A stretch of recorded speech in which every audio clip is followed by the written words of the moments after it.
The corridor opens again, and this time it does not arrange itself into tidy bullet points or titles, but spills forward as continuous prose, as if a history textbook had been written by poets who refused to stop for air. Gotham breathes first, and it does not breathe gently. Arkham Asylum is a stone diary of human obsessions, and its pages are written in screams and whispered laughter. The Joker once mailed a fish with his rictus carved into its scales, forcing the city's health department to classify humor as a contaminant.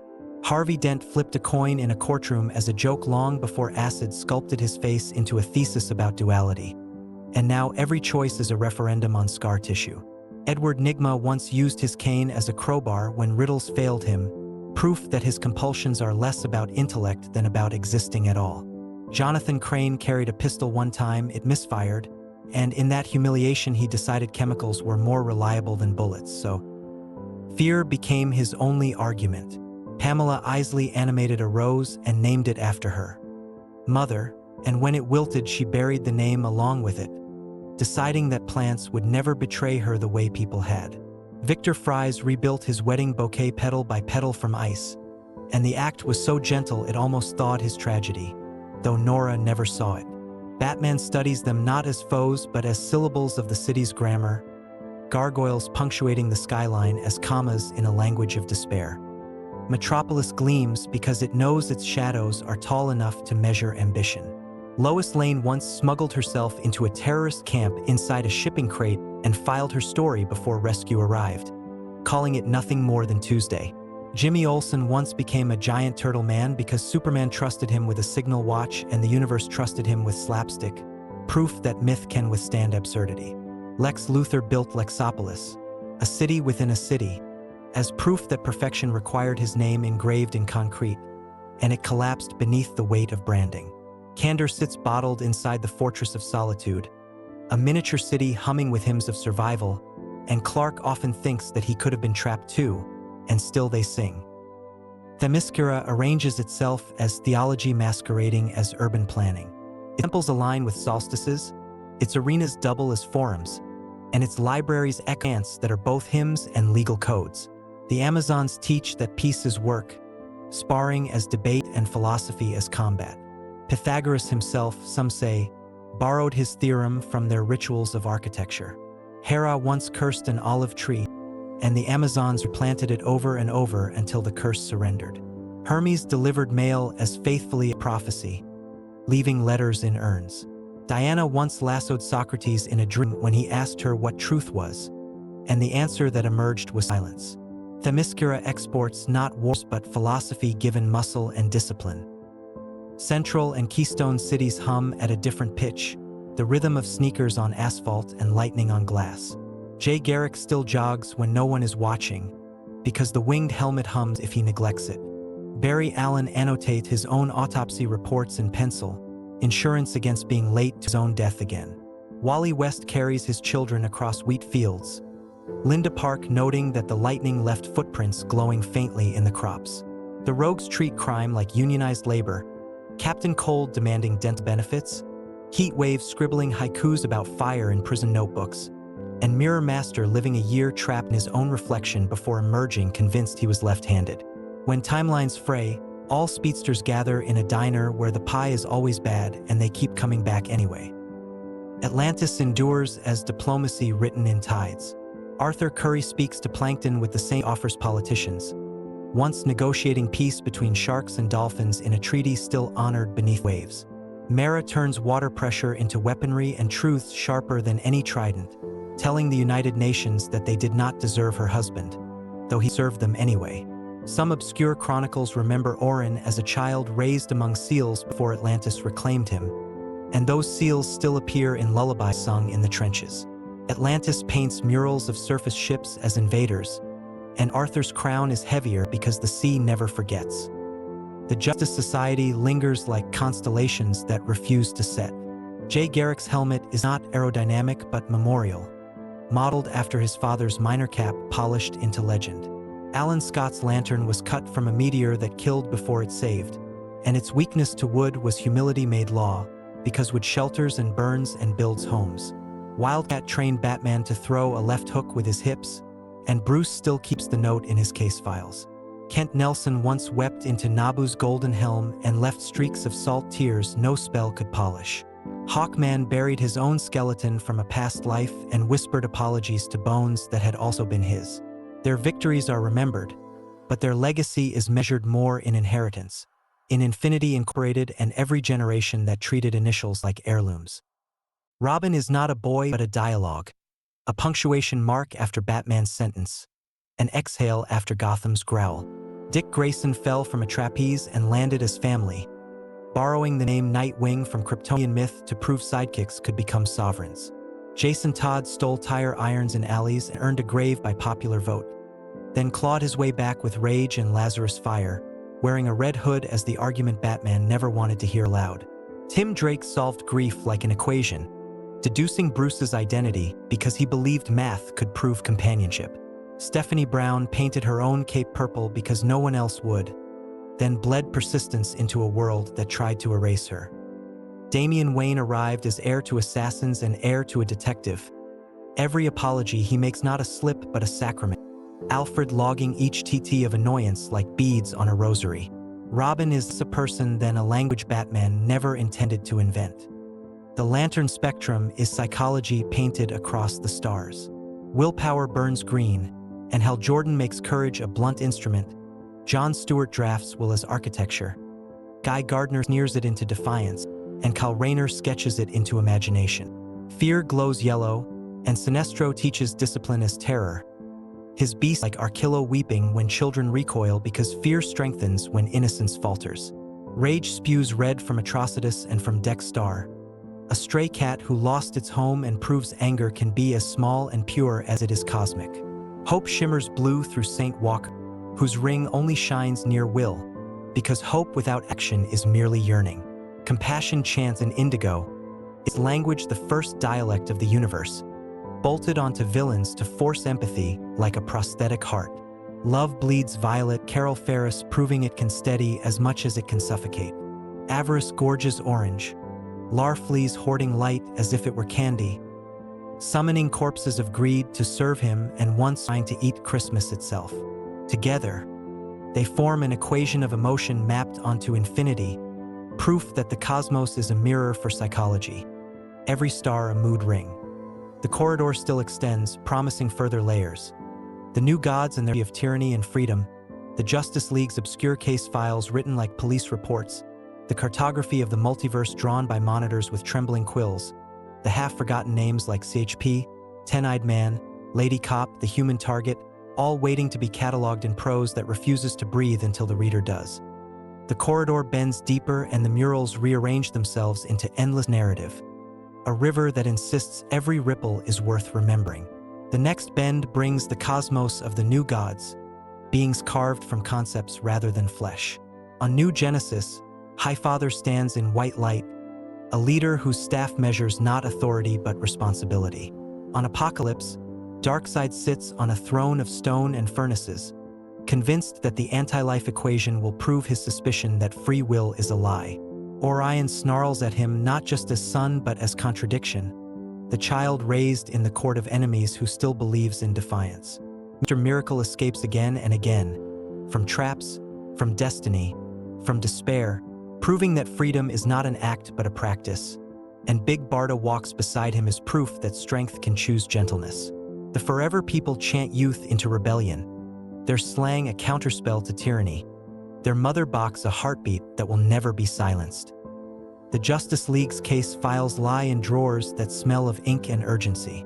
Superman writes his in plain sentences, as if honesty were strategy. Batman writes his in clinical fragments, contingency plans disguised as police reports.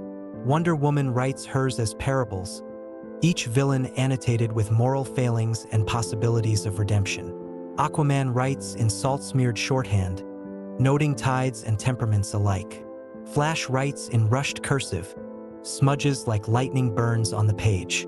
Green Lantern's file theirs in holograms of hard light, will made archival. Martian Manhunter's reports hum with empathy, every profile of an enemy reading also like a lament. Together the files form a fragmented autobiography of Earth itself, the story of a planet that keeps needing to be saved and keeps producing the people stubborn enough to do it. The multiverse spreads outward, an atlas sketched by monitors who are themselves trapped by the act of observation. Hypertime shimmers as tributaries spilling into one another, every what if alive in some margin. Earth 2 glows sepia with history, where the Justice Society never retired and Superman's hair grayed, while Lois still teased him about his tie. Earth 3 festers with the crime syndicate, evil twisted into symmetry. Earth Prime breaks the fourth wall entirely, where readers once pushed a telephone pole and murdered a robin. Elseworlds sprout like dandelions, Superman raised by the state in Red Sun, Batman chasing Jack the Ripper in Gotham by gaslight, Wonder Woman as an Amazon still in World War II trenches. All of them exist, none of them forgotten, footnotes arguing with main text until continuity gives up and invites them all to dinner. Obscure lives shimmer in the periphery, demanding inclusion.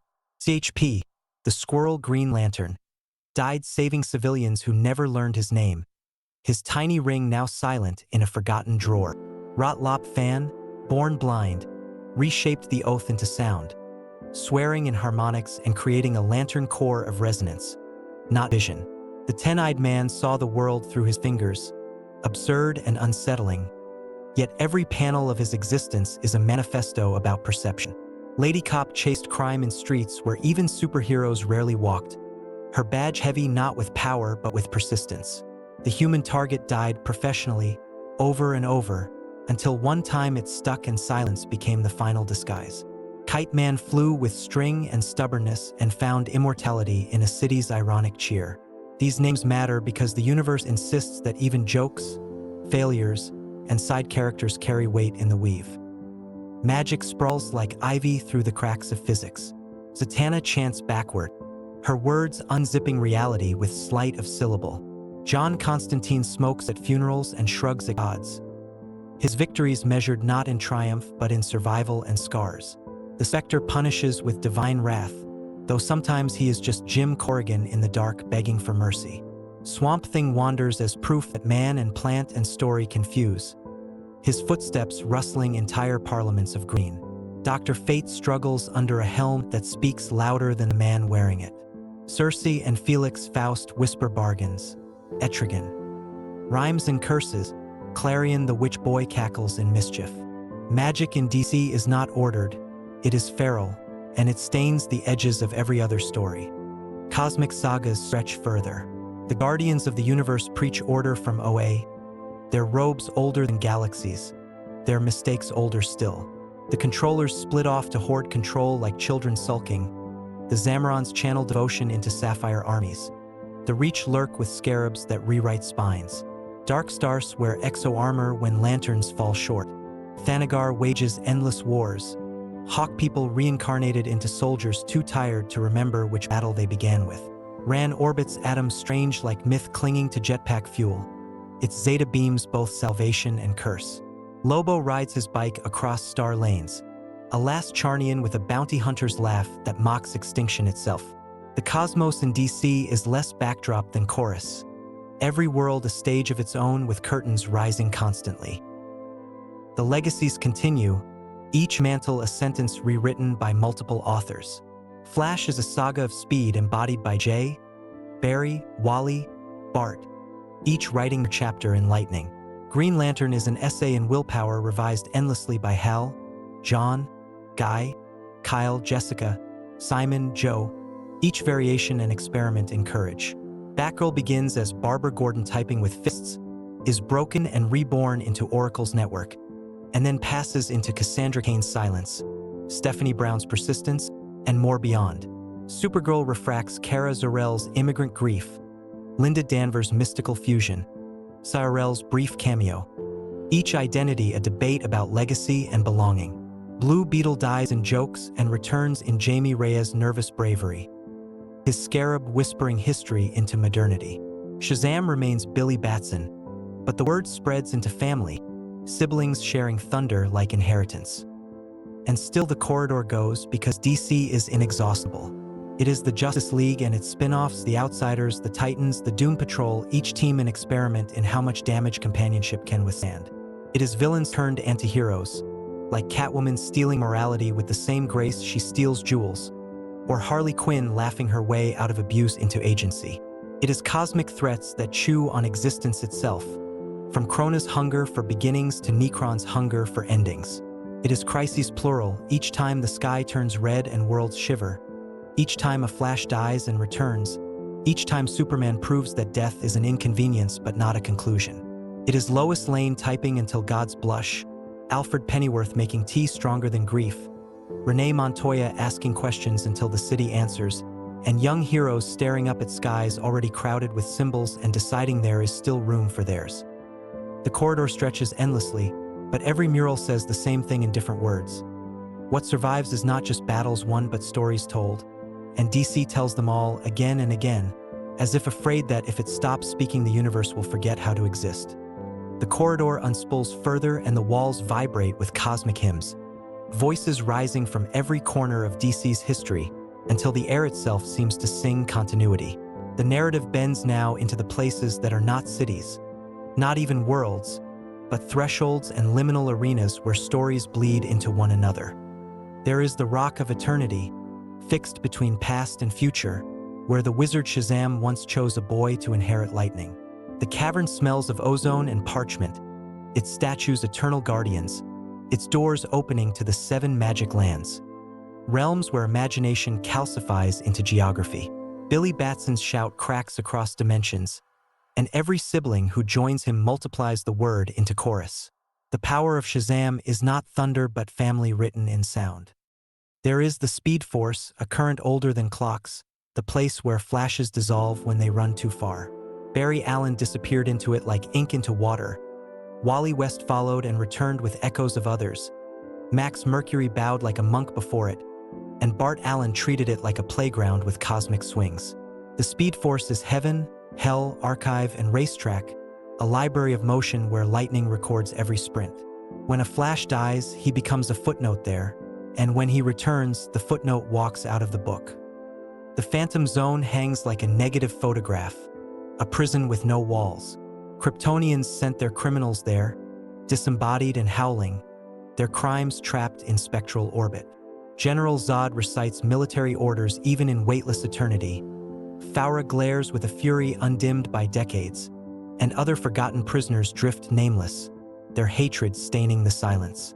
Superman fears the zone because it reminds him that his world punished instead of rehabilitating, and because one day he might be tempted to use it too.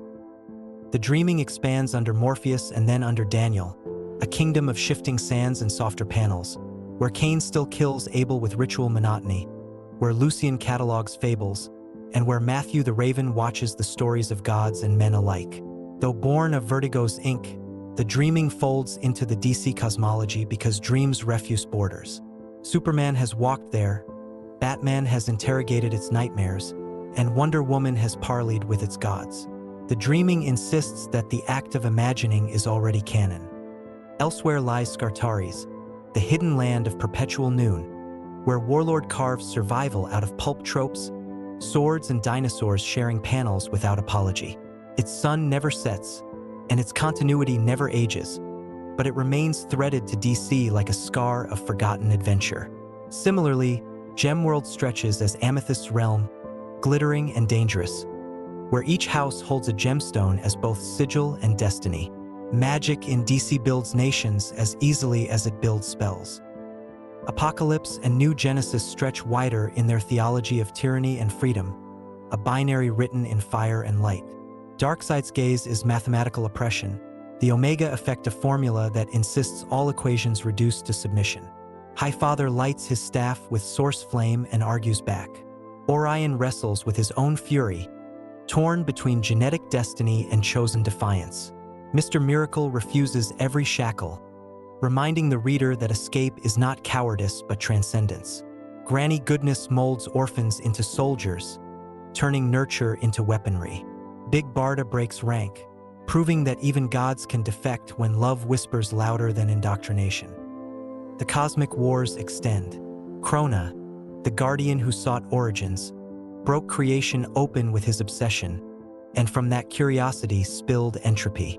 The Anti-Monitor rose again and again, devouring universes like a parasite of absence. Pariah wept through realities as professional mourner. The monitors themselves fractured into stories. Dax Novu, Nix Uton, each iteration a librarian bound to a duty none of them fully understood.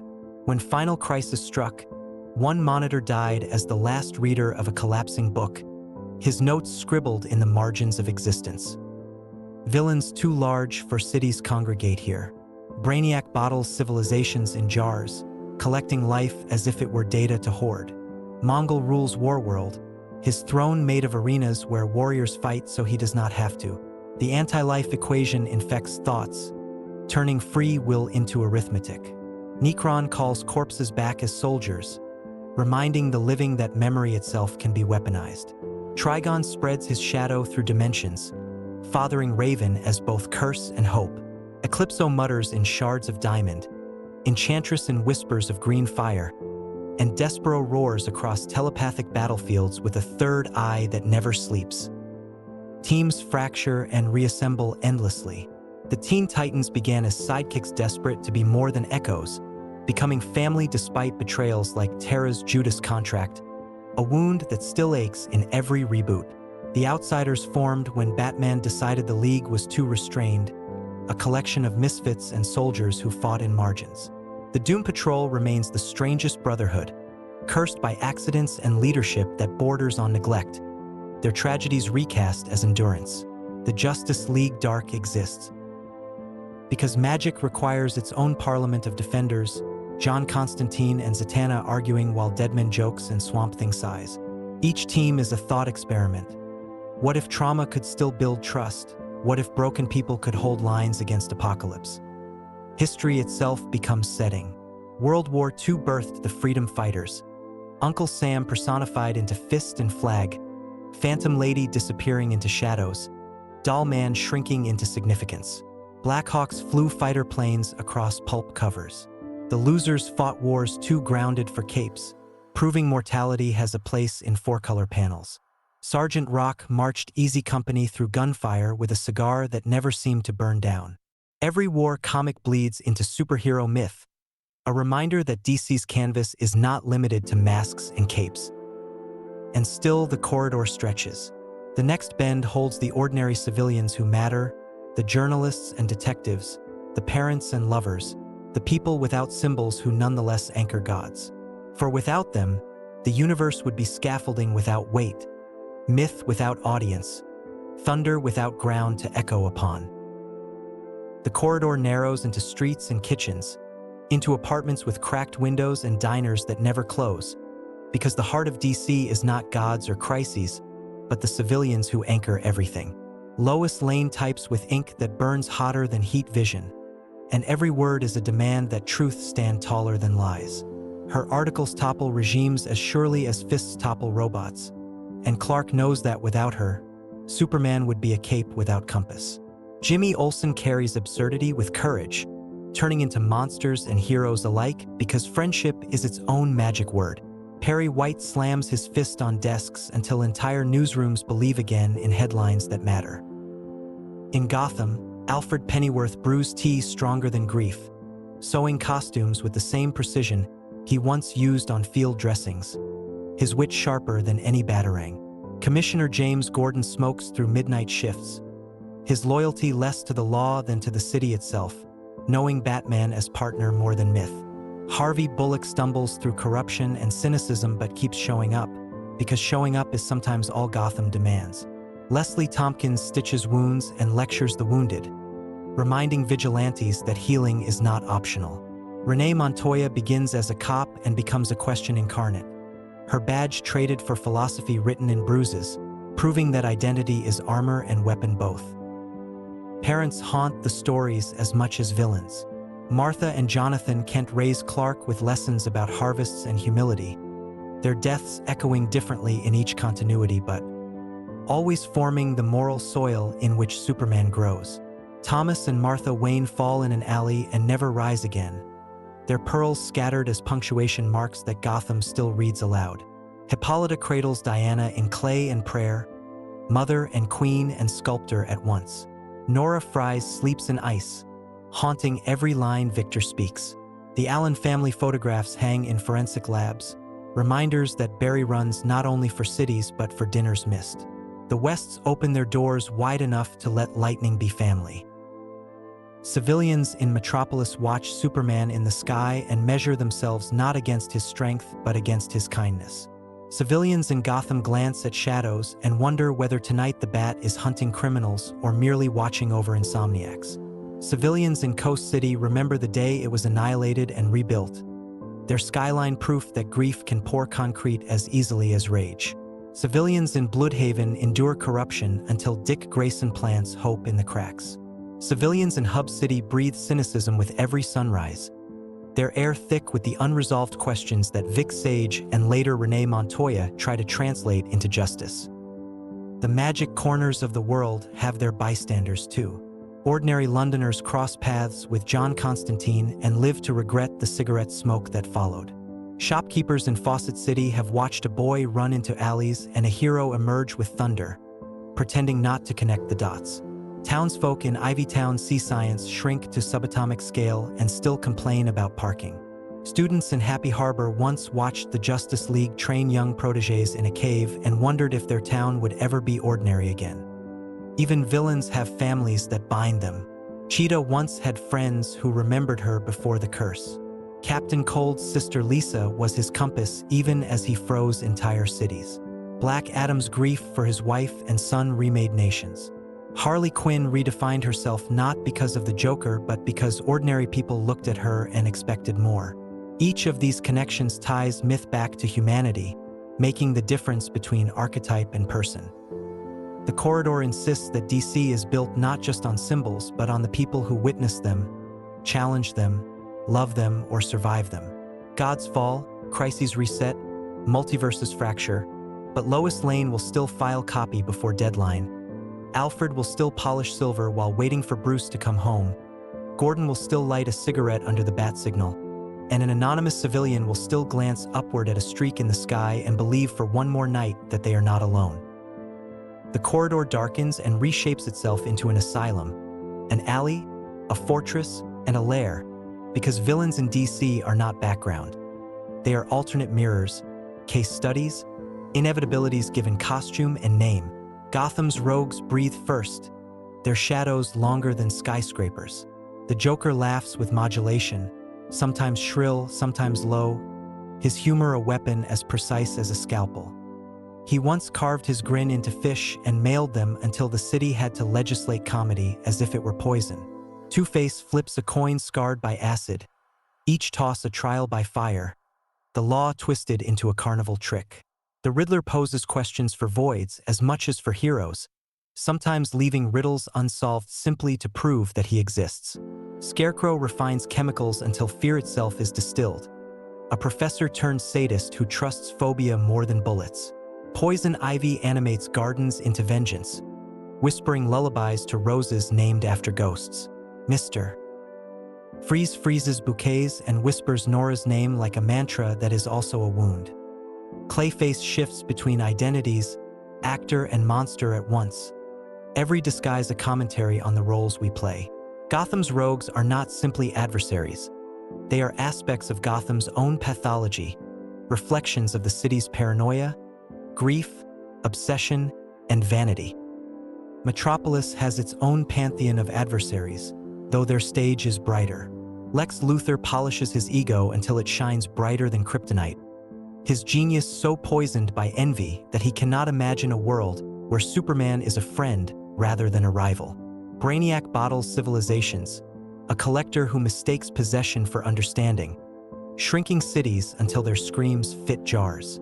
Bizarro mirrors Superman with jagged parody, his backward speech and crooked ideals revealing how fragile heroism appears when inverted.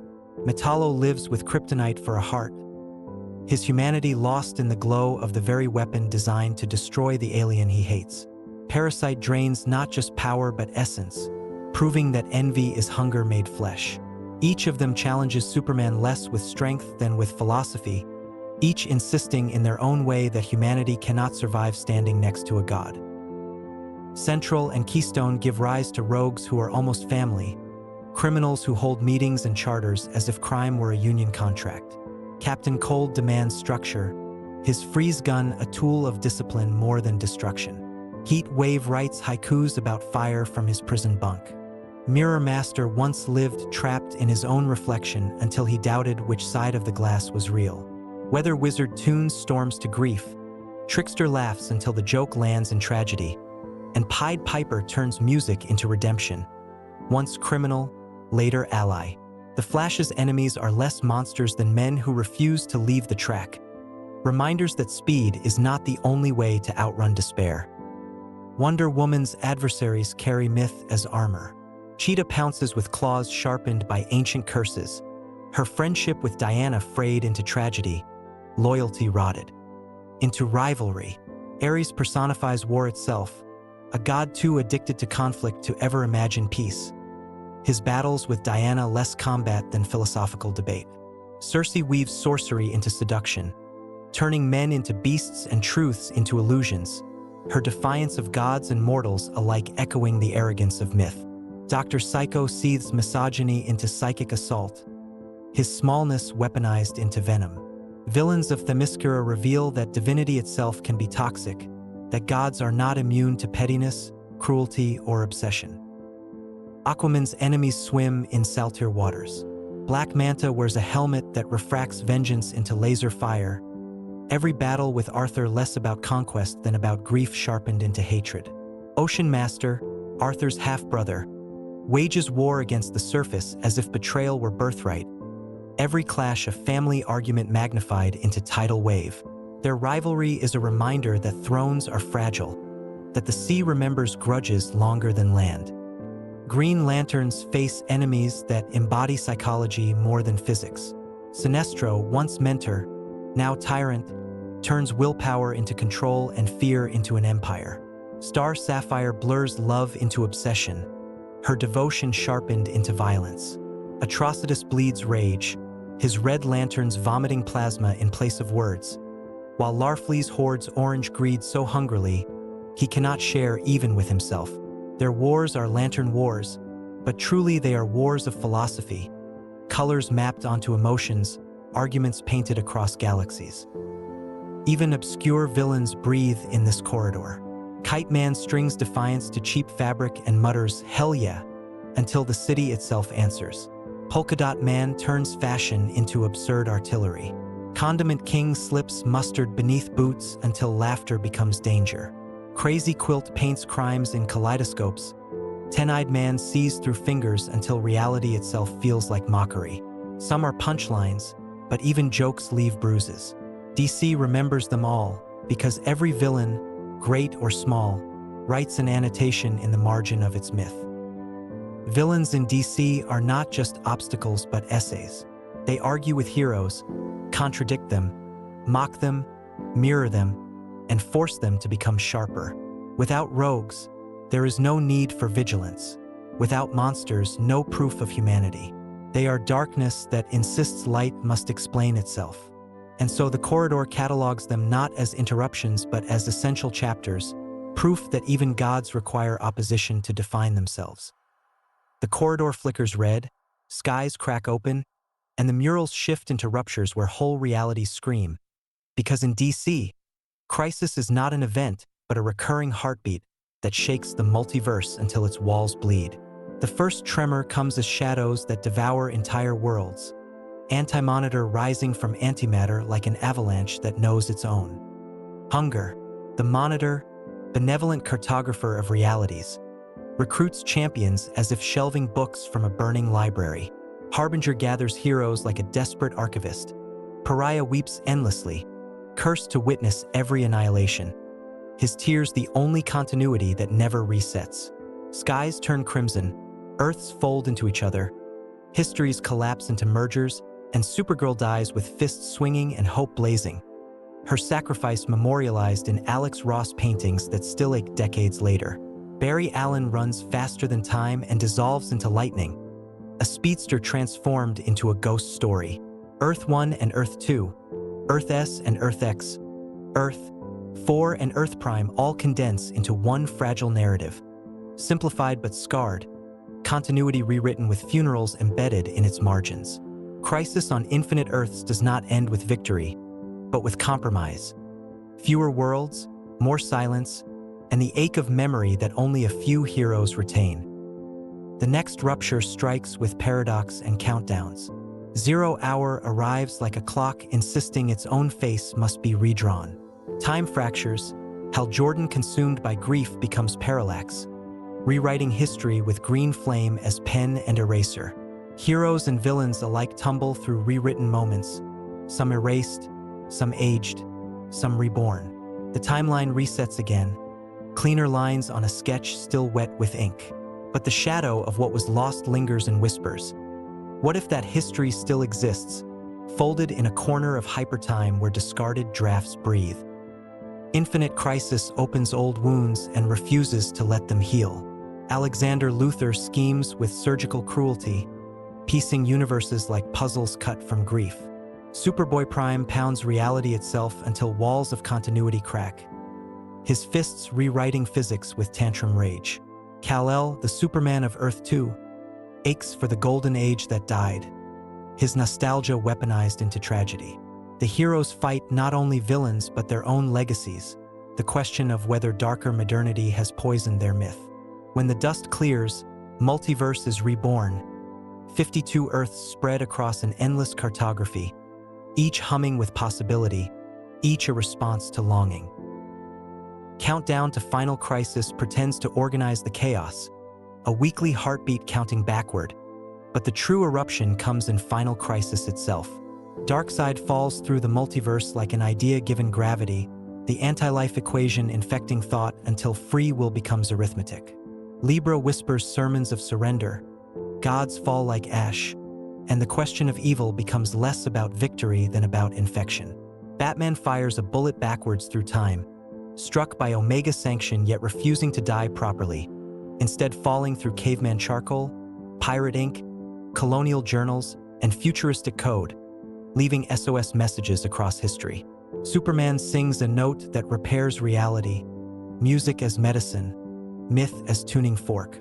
Monitors die as readers of collapsing stories, the book, closing even as it writes itself anew.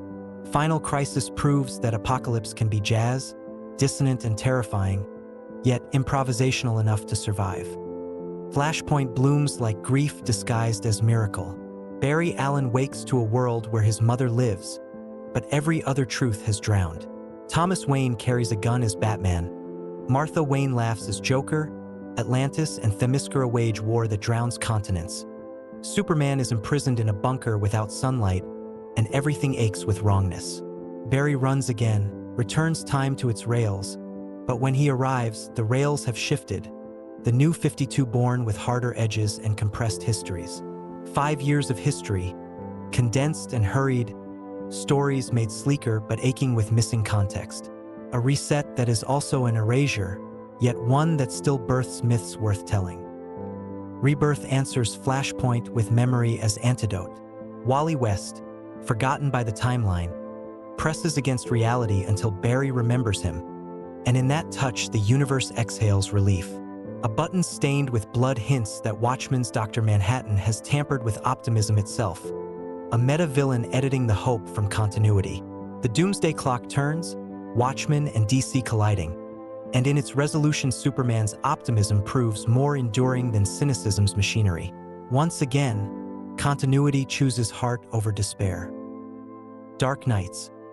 Metal slams through the corridor like distorted guitars, Barbados and the Batman, who laughs pouring negative universes into the positive multiverse. Nightmare Batmen ride into familiar skylines, each a grotesque inversion of Bruce's contingency obsessions. The source wall cracks, exposing the omniverse beyond. Death metal follows, turning continuity into a drum kit. Where reality is hammered and remade, Batman wields a Black Lantern ring. Wonder Woman ascends as Cosmic Warrior, and history itself is rebooted into Infinite Earths once more. Every crisis, every reset, every reboot whispers the same thing. Destruction is never final. Endings are preludes. Continuity is a chorus that refuses to stop singing. Dark Crisis grows out of the Omniverse, Pariah clutching memories of lost Earths like a grieving archivist. imprisoning heroes inside bespoke paradises, younger titans rising in their absence, Nightwing proving that leadership born from tragedy can be inheritance, not burden. The League returns but finds the world no longer waits for them, and in that gap the next generation claims their place. Dawn of DC rises not as rupture but as breath, continuity choosing not to break but to grow, its light stubborn, its roots deep. Every crisis is sky turned red, a Flash dying, a Superman bleeding, a Batman refusing surrender, a Wonder Woman lassoing gods until they tell the truth. Every crisis is DC, explaining itself aloud, revising its thesis with new punctuation. And the corridor knows there will always be another, because DC is less a story than a heartbeat, and heartbeats never truly stop. They only skip, and when they resume, the rhythm is louder. The corridor bends now into shadowed forests and candlelit libraries, into stages where spells are scripts and demons are hecklers, because DC's magic is both foundation and fracture.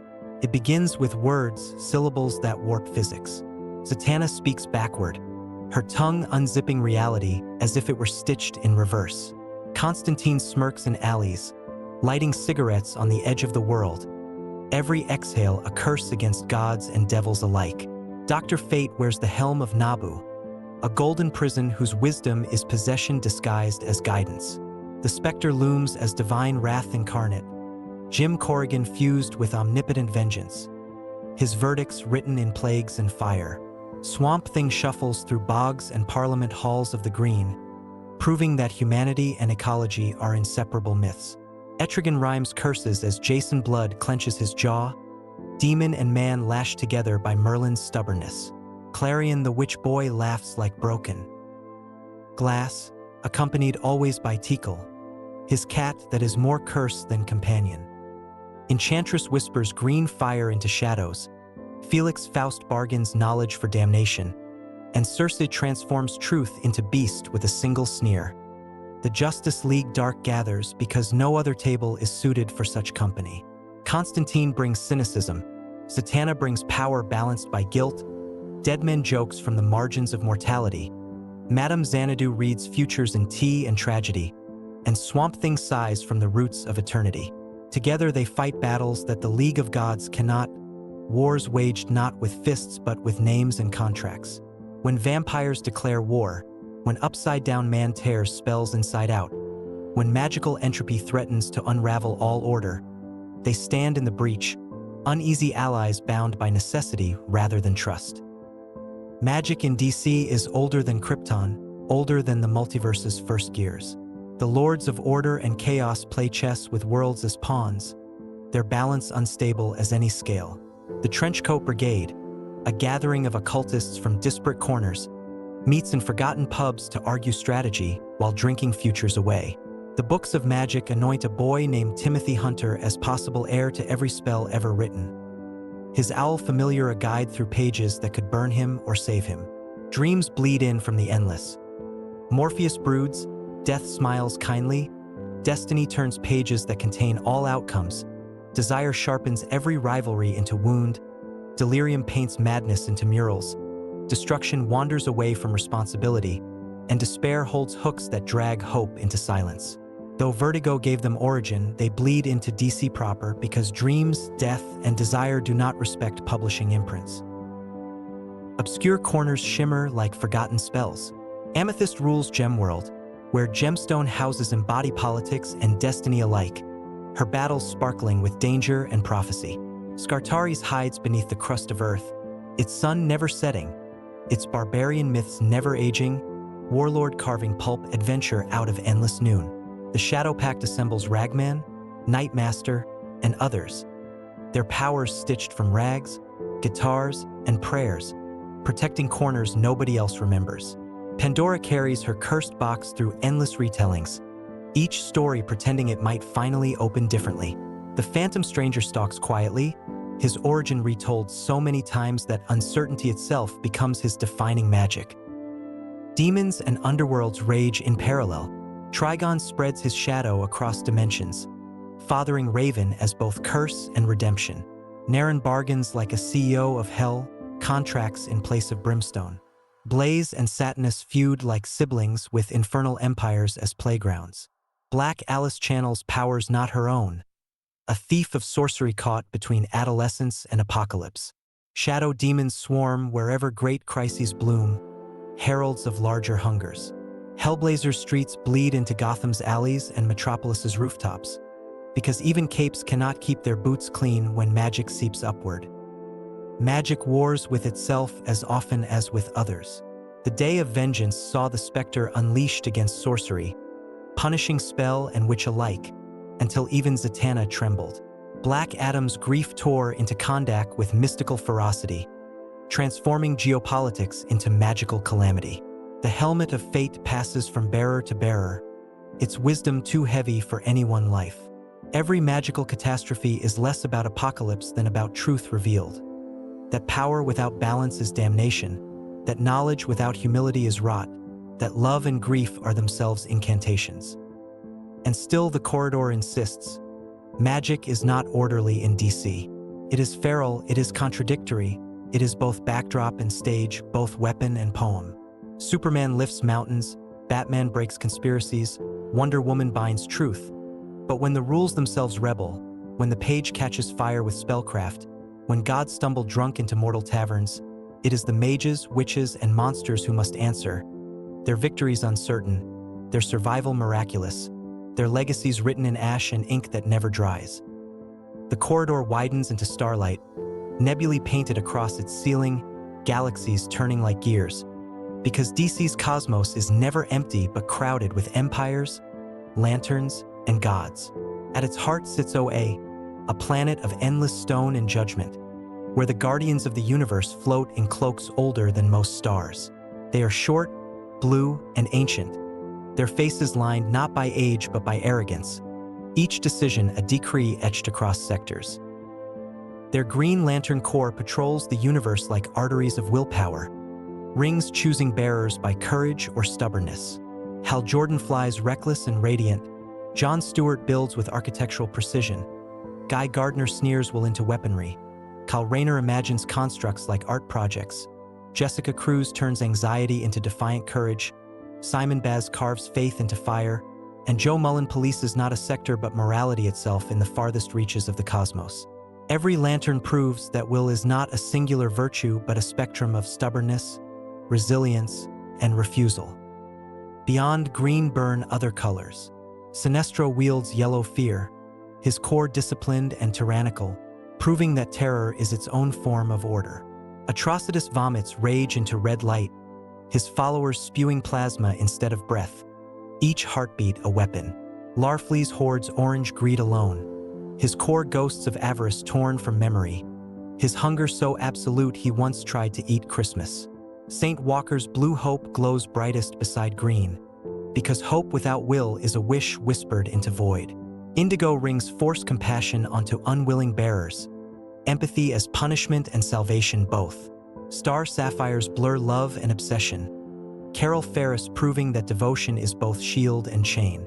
Together they form the emotional spectrum, a prism of psychology painted on the stars, each core a philosophy sharpened into light.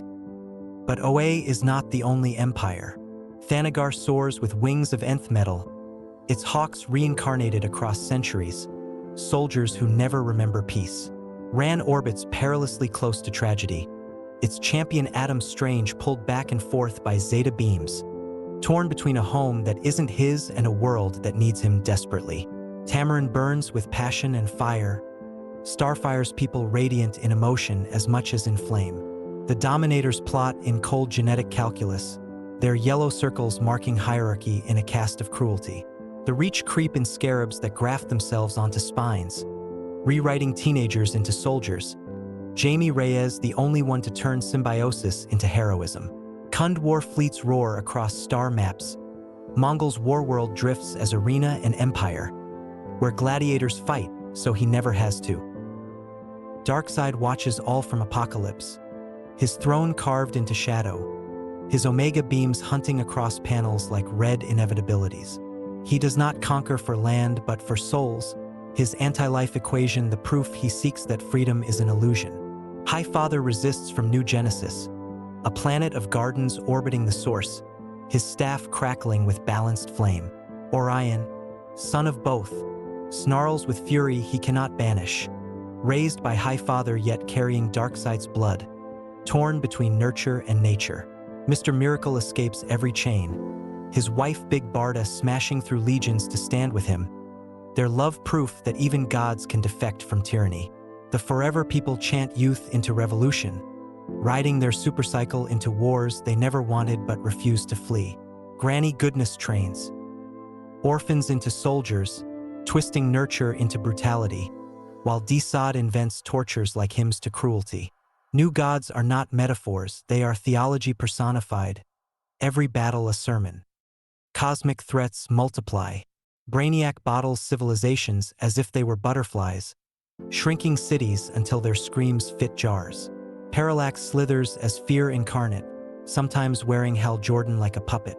Necron raises the dead into Black Lantern armies, love and grief mocked as soldiers of rot.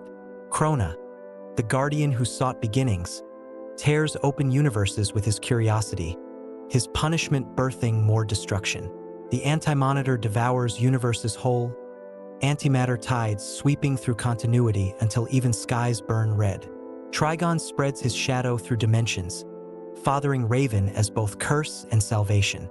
Starro the Conqueror attaches itself to minds until freedom dissolves into hive laughter. Each cosmic villain is less an enemy than a cosmic thesis. Fear as empire, greed as extinction, death as persistence, tyranny as theology. Obscure corners orbit too. Mogo is a Green Lantern planet, gravitating quietly, his surface blooming forests that hum with will. BZZD is an insect lantern, his ring constructs delicate but deadly. SHP was a squirrel who patrolled with courage, dying unnoticed but never forgotten. Rot Lopfan could not see and thus swore his oath in sound, his F-sharp bell ringing across darkness where colors do not exist. Every sector, no matter how small or strange, has its sentinel, and every sentinel adds a note to the chorus of willpower that holds back oblivion. The cosmos in DC is not backdrop but choir. Every empire, every lantern, every new god, every bottled city and burning world sings its verse. The Guardians issue decrees, Darkseid plots equations, lanterns ignite rings, empires rise and fall, but together they form the cosmic spine of DC, a reminder that its stories are not confined to Earth, that its myths echo in every galaxy, that every star hums with narrative. The corridor here is endless night lit not by silence but by color, sound, and ideology. Each constellation another chapter in a saga that refuses to end. The corridor folds back inward, narrowing from galaxies into bloodlines, from empires into mantles, because in DC the most persistent magic is inheritance. Costumes become heirlooms, names turn into dialects, and every generation writes its chapter on an ongoing scroll. The Flash begins as a scientist inhaling hard water vapors, Jay Garrick running across panels with a winged helmet borrowed from myth. Barry Allen follows, a police scientist struck by lightning and chemicals, his lab accident retold so many times it becomes sacrament. Wally West idolizes Barry and turns adoration into destiny, a kid's sidekick who outruns his mentor's shadow until he becomes the heart of the Speed Force itself. Bart Allen explodes out of the 30th century, a grandson wrapped in hyperactive prophecy, growing from impulse into Kid Flash and sometimes Flash itself. Each Flash embodies motion as memory. Barry the scientist, Wally the heart, Bart the future, Jay the origin. All forming a relay where lightning is the baton and death is a pit stop. Green Lantern is will rewritten by many hands. Alan Scott bears a ring cut from Meteor, weakness carved into wood as reminder that power must bow to humility. Hal Jordan carries the torch into modernity, willpower as blunt force and fearlessness. John Stewart reshapes will into architecture, every construct containing exits and beams, his discipline forged in both military and community service. Guy Gardner sneers and brawls, his defiance proof that stubbornness can be a virtue. Kyle Rayner imagines constructs no one else would, because art expands the vocabulary of will. Jessica Cruz makes the ring a therapy session, every panic attack a battlefield, courage defined not as absence of fear but as refusal to surrender. Simon Baz tattoos his faith into the ring, his background rewriting what belonging means. Jo Mullen polices morality itself, her ring authority stretched into philosophy. Each lantern proves that green is not a single color but a spectrum of personality, every bearer another verse in the oath. Batgirl is not one person but many arguments. Barbara Gordon begins as a librarian who decides that knowledge is best when paired with fists, her Batgirl a blend of intelligence and agility. When the Joker's bullet takes her legs, she becomes Oracle, a network of information sharper than any batarang, the League's unseen backbone, redefining heroism as strategy and code. Cassandra Cain arrives as silence personified, a child raised to read movement as language, her Batgirl defined by guilt turned into grace. Stephanie Brown wears purple persistence, spoiler turned Robin turned Batgirl, every costume stitched with stubbornness. Later, Barbara returns to the cowl, Cassandra and Stephanie endure as allies, and Batgirl becomes less a role than a sisterhood, resilience sewn into symbol. Shazam begins with Billy Batson shouting a word in subway tunnels, lightning turning a boy into a man. Over time the word splits into family, Freddie Freeman inheriting marvelous power, Mary Batson wielding her own lightning, and eventually all siblings sharing in the thunder. The 7 magic lands bloom around them, carnival kingdoms where imagination crystallizes into geography. Black Adam shadows the mantle, his tragedy rewriting thunder into tyranny. But Billy's optimism always reframes the word as joy rather than judgment. Shazam is proof that sometimes legacy is less about succession than expansion, power multiplying through love rather than exclusivity. Supergirl is legacy as reflection. Kara Zor-El carries Krypton's last lullabies, older cousin to Kal-El but often younger in her stories. Her tragedy sharper because she remembers the world he barely knew. Matrix emerges from pocket realities, Linda Danvers fuses with angelic fire, Sariel flickers briefly, and Power Girl insists from Earth 2 that identity is a debate worth having. Each Supergirl reinterprets what it means to inherit Krypton. Grief, empowerment, exile, belonging.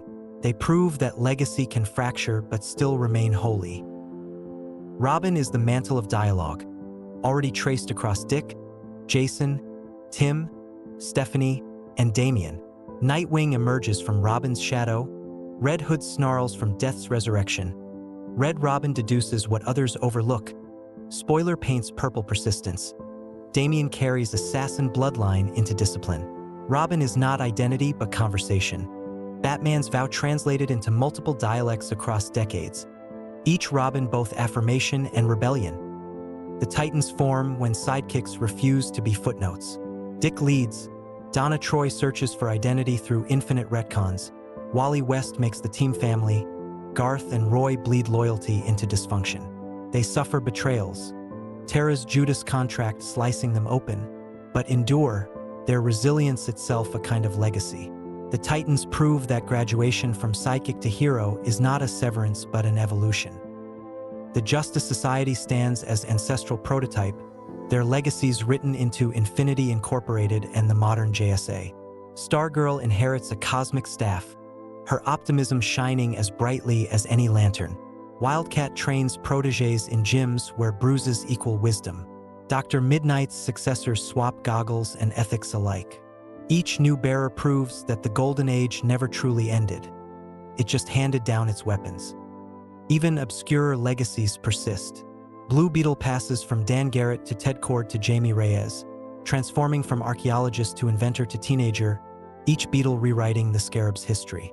The Atom shrinks from Ray Palmer to Ryan Choi, mass and matter becoming intimacy. Firestorm fuses Ronnie and Stein, then Jason Rush and others, nuclear fire as generational metaphor. Question passes from Vic Sage's conspiracy fists to Renee Montoya's compassionate doubt, skepticism itself inherited. Legacy saturates DC so thoroughly that even its oddities are genealogical. The corridor here is lined with portraits not of individuals but of bloodlines and mantles, costumes hanging like heirlooms, names echoing like hymns.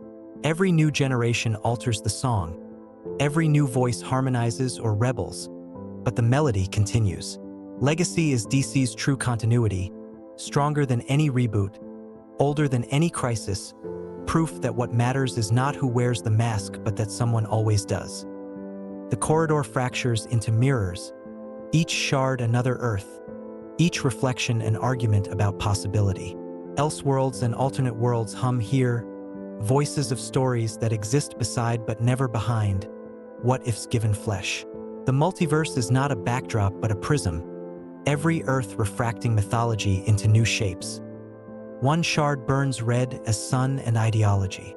Superman lands not in Kansas but in Soviet soil, raised as the champion of communism, his symbol co-opted into state. Red Sun explores whether power can remain pure when propaganda writes its scripture, and its answer is chillingly ambiguous. Luthor becomes savior, Superman becomes autocrat, and yet the same heart beats beneath both versions. Ideals corrupted and ideals defended. Another shard glows golden with prophecy. Kingdom Come paints a near future where reckless young metahumans fracture cities with their careless wars.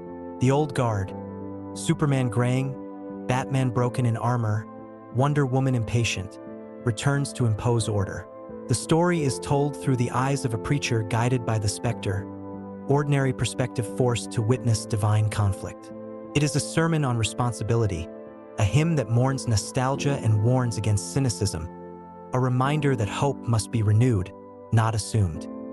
Another shard flickers like candlelight. Gotham lies under gas lamps, Jack the Ripper stalks alleys, and Batman wears cloak and cowl as detective in Gotham by gaslight. It is proof that the Dark Knight transcends time, his myth adaptable to cobblestones and corsets, as much Victorian horror as modern noir. The Ripper's identity shifts in retellings, but the thesis endures. Gotham will always create monsters, and Batman will always hunt them. Earth 2 hums sepia with memory, the world where the Justice Society aged naturally, Superman grayed, Lois lived long, and history continued instead of restarting. Earth 3 festers with the crime syndicate, mirror versions of the League, Ultraman tyrant in place of Superman, Owlman obsessive brother instead of Batman, Superwoman cruel inversion of Diana. Earth 23 shines with President Superman, Calvin Ellis balancing executive orders with cosmic wars, his world insisting that hope and politics can coexist. Earth Prime glances through the panel at us, readers voting on Jason Todd's fate, proving that our voices can shape continuity. Across the 52 worlds, every archetype gets another verse. Elseworlds multiply like dandelions. Superman. Speeding bullets merges Superman and Batman, Kal-El raised as Bruce Wayne, Kryptonian power turned toward Gotham's grief. Batman. Holy terror casts Bruce as priest in a theocracy, crusading against corruption with scripture as sword. Justice Riders saddles the League as cowboys, 6 shooters in place of gauntlets. The Nail imagines a world without Superman, where one absent rocket changes everything. Injustice begins as video game but grows into a saga of gods at war. Superman grieving Lois and dictating peace through tyranny, Batman forming resistance in shadows. Even worlds born of commerce become scriptures of their own. The multiverse itself bends and reforms. After Crisis on Infinite Earths condensed worlds into one, Hypertime whispered that discarded drafts still flowed somewhere. 52 confirmed it, 52 universes, each unique yet connected. Some homages, some inversions, all possibilities. The orrery of worlds spins like a cosmic mobile, each Earth a bead glowing with narrative. Dark multiverse lurks beneath. Nightmare drafts too broken to survive but too compelling to erase. The Batman who laughs crawls from there, as do Nightmare Knights, proof that even discarded shadows can claw their way into continuity. Elseworlds and multiverse tales endure because they prove elasticity. Continuity can fracture and still remain coherent. Myths can be retold without breaking. Superman raised in Russia, Batman hunting in gaslight, Wonder Woman wielding Claymore in medieval halls, Flash sprinting through time he cannot fix. All endure alongside main canon. DC's corridor of mirrors is endless, and in each reflection the same truth emerges. Myth is flexible, hope is persistent, fear adapts, and every story, no matter how strange, belongs. The corridor becomes a round table, then a tower, then a cave, then a circus tent, because DC's history is written as much in teams as in solo crusades. The Justice League stands first among equals, forged when alien invasion demanded unity beyond one hero's shoulders. Superman provides sun, Batman strategy, Wonder Woman diplomacy, Flash speed, Green Lantern will, Aquaman kingdom, Martian Manhunter empathy. Their headquarters shift, caves beneath mountains, satellites in orbit, halls in Washington. But the mission remains stubborn. Protect Earth not as individuals but as a pantheon. Variants bloom across ages. Justice League International mixes comedy with cosmic crises, Booster Gold and Blue Beetle bantering between battles. Justice League Dark handles spells and shadows. Justice League Detroit experiments with youth and urban grit. Every incarnation proves that unity is elastic, that even gods need committees. The Teen Titans bloom from sidekicks refusing to be footnotes. Robin, Kid Flash, Aqualad, Wonder Girl, Speedy, youth demanding their own mythology. The team matures into family, grief shaping them as much as triumph. The Judas Contract betrays them, Terra's treachery cutting their innocence, Deathstroke's manipulation scarring trust. Yet from those ashes they reform, Nightwing proving leadership learned from tragedy, Cyborg integrating humanity and machine into bridge, Starfire translating alien passion into belonging, Raven tempering demon heritage with friendship, Beast Boy joking pain into survivable memory. Titan's Tower rises as monument to resilience, its T-shape both defiance and welcome. The outsiders emerge when Batman resigns from the League, declaring that bureaucracy cannot match his precision. They are misfits and soldiers, Geoforce with royal burdens, Black Lightning with grounded perspective, Katana carrying haunted blade, Metamorpho embodying elemental tragedy. They fight in shadows where diplomacy cannot reach, their existence proof that Batman trusts outsiders as much as allies. The Doom Patrol limps into legend as tragedy disguised as team. Robot Man, human brain in mechanical shell, carries melancholy in steel. Elastigirl grows and shrinks but struggles with identity as much as size. Negative Man wraps radiation and shame in bandages. Chief manipulates, leading brilliance into manipulation. Their missions often end in sacrifice, their tone stranger than Titans or League, their influence heavy on stories that embrace weirdness. Their mantra might as well be survival in spite of fate. The Suicide Squad runs the opposite way, villains pressed into service with bombs in their necks, Amanda Waller orchestrating missions that balance patriotism with expendability. Deadshot's cynicism, Harley Quinn's chaos, Captain Boomerang's mockery, all cogs in a machine that does not care if they return. Yet somehow bonds form, loyalty forged under threat, proving that even those discarded by society can improvise family. The Justice Society endures as ancestor, the first great team of the Golden Age. Dr. Fate's helm gleams beside Sandman's gas mask, Hawkman's mace beside Hourman's pill, Jay Garrick's helmet glinting against Alan Scott's lantern. Their stories echo into Infinity Incorporated and legacy heroes. Their meetings reminders that history itself can be team member. Obscure teams bloom too. 7 soldiers of victory ride pulp energy across panels, often forgotten but always revived in some new era. The freedom fighters keep Earth-X free in eternal battles against fascism. The All-Star Squadron gathers every Golden Age hero into wartime tapestry. Young Justice erupts with playful defiance, Robin, Impulse, and Superboy rebelling against adult authority, even as they grow into their own heroism. Birds of Prey unite Oracle, Black Canary, and Huntress into tactical sisterhood. Checkmate plays espionage games on global chessboard, kings and queens in political shadow wars. Every team reveals a different truth, that even gods need partners, that sidekicks need peers, that misfits need solidarity, that villains can be weaponized into reluctant heroes, that legacy requires ensembles. The corridor of teams proves DC is not merely about singular icons, but about harmony, dissonance, betrayal, and reunion, about how companionship bends but does not break. Towers fall, halls burn, squads scatter, but teams return, because in DC companionship itself is immortal. The corridor swells with darker banners now, not towers of light but fortresses of menace, because DC's villains do not only stalk alone. They gather, they plot, they form societies as enduring as any league. Each coalition is a reflection of its enemies, a counterpoint choir singing in shadows. The Legion of Doom rises first in memory, their black headquarters shaped like a skull emerging from swamp waters, Luthor presiding as conductor of chaos. Brainiac calculates coldly, Sinestro hisses contempt for Lantern will, Black Manta glares through crimson lenses, Giganta grows into monument of wrath, Cheetah slashes with divine fury. Their schemes rarely succeed, but their symbolism matters. Unity of selfishness answering unity of altruism, a hall of shadows countering a hall of justice. The Injustice Gang rearranges rogues into new conspiracies, sometimes Luthor-led, sometimes Joker-dominated, sometimes simply opportunistic. They crash like waves against the League, each defeat followed by inevitable return, because villainy in DC is resilient, hydra-headed, impossible to silence. The secret society of supervillains gathers deeper, magic and malice mixing, sometimes under Darkseid's gaze, sometimes under wizardry, sometimes nothing more than greed given quorum. Their name changes, but their function remains: to remind heroes that evil can collaborate. The Suicide Squad complicates morality further, villains pressed into government service, their bombs and debts binding them into teams.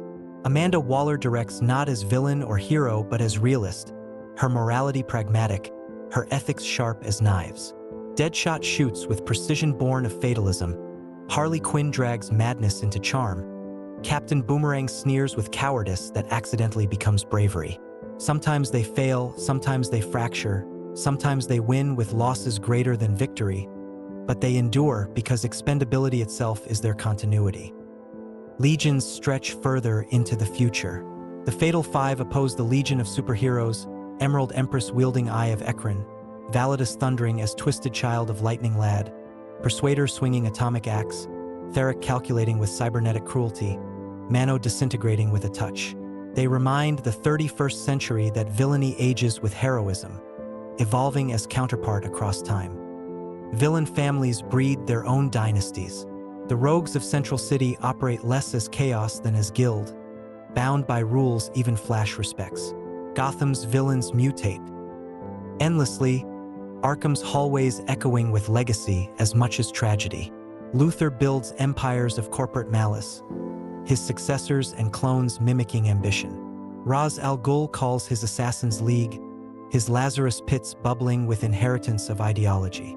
Black Adam rules nations, his grief transmuted into sovereignty, his rage given flag and anthem. Villains in DC do not simply fight, they govern, they recruit, they persist. Obscure societies lurk as well. The Brotherhood of Evil brings Monsieur Mala and Brain together, their relationship a defiant tenderness wrapped in world conquest. The Royal Flush Gang plays cards across generations, their masks passed like heirlooms, their crimes theatrical but enduring. Cobra cult slithers with twin destinies, Jeffrey and Jason Burr locked in serpentine prophecy. HIV funds terror with bureaucracy, evil sharpened into budget and policy. Even joke coalitions like the Gang of Harleys or the Terrible Trio remind us that villainy is flexible, shape-shifting into satire when brute force fails. Antiheroes blur the edges. Catwoman steals not for empire but for thrill and survival, sometimes ally, sometimes adversary, always free. Harley Quinn pivots from Joker's victim to Gotham's unpredictable agent of chaos, building identity from fracture. Deathstroke slays with mercenary professionalism, but his tangled family ties humanize the killer into father and foe. Black Adam hovers perpetually between tyranny and reluctant heroism, his grief never cleanly categorized. These liminal figures prove that villainy is porous, that redemption is both possible and unstable. The corridor of villainy thrums not only with defeat but with persistence. Heroes win battles, but villain societies remind us that opposition never vanishes. The Legion of Doom rises from swamp again and again. The Suicide Squad is reassembled no matter the body count. The rogues reconvene for another heist. The Brotherhood plots anew. DC's darkness is communal. as relentless as its light, proof that even selfishness can unite when challenged by hope. And in that unity lies danger eternal, the shadow chorus ensuring the song of conflict never falls silent. The corridor leaps forward, past modern skylines and cosmic wars, into centuries where capes become constellations, where tomorrow itself is DC's mythology. The first future that glimmers is utopian, a century after Superman's prime, when the legion of superheroes assembles in the 30th and 31st centuries. Teenagers from dozens of worlds gather under a lightning bolt banner, inspired not by kings or gods, but by the idea that one person in glasses and a cape made hope contagious. Saturn Girl listens to thoughts like music, Cosmic Boy bends magnetism into artistry, Lightning Lad turns storm into swagger, Brainiac 5 proves that genius can be heroism instead of tyranny. They welcome Superboy into their ranks, dragging Clark from Smallville into centuries ahead, reminding him that his kindness echoes across millennia. Their roster shifts endlessly. Karate Kid striking with mastery that mocks power levels, Dawnstar navigating the stars with wings both natural and symbolic, Phantom Girl phasing between worlds and responsibilities. The Legion is fragile, democratic, prone to infighting and schisms, but its existence proves that Superman's dream becomes law. The Fatal Five stalk them, enemies as operatic as any league once faced. Emerald Empress wields the Eye of Ekron, a relic of cosmic cruelty. Validus, once a child of Legionnaires, mutated into giant tragedy, smashes planets with fists of grief. Persuader swings an atomic axe capable of splitting anything, matter or concept. Mano disintegrates with a touch, living death incarnate. Theric calculates with cybernetic cruelty, half flesh, half machine. They are proof that villainy survives time as stubbornly as heroism. The Legion fractures across continuities. Sometimes it is hopeful, sometimes grim. Crisis erases it, 0 Hour rewrites it, Rebirth tries to remember it again. Each reboot reinvents, but the core remains. A chorus of youth across worlds, saying Superman's morality is not parochial but galactic, not temporary but eternal. Beyond that gleams the Atomic Knights, wandering wastelands clad in medieval armor salvaged after nuclear fire.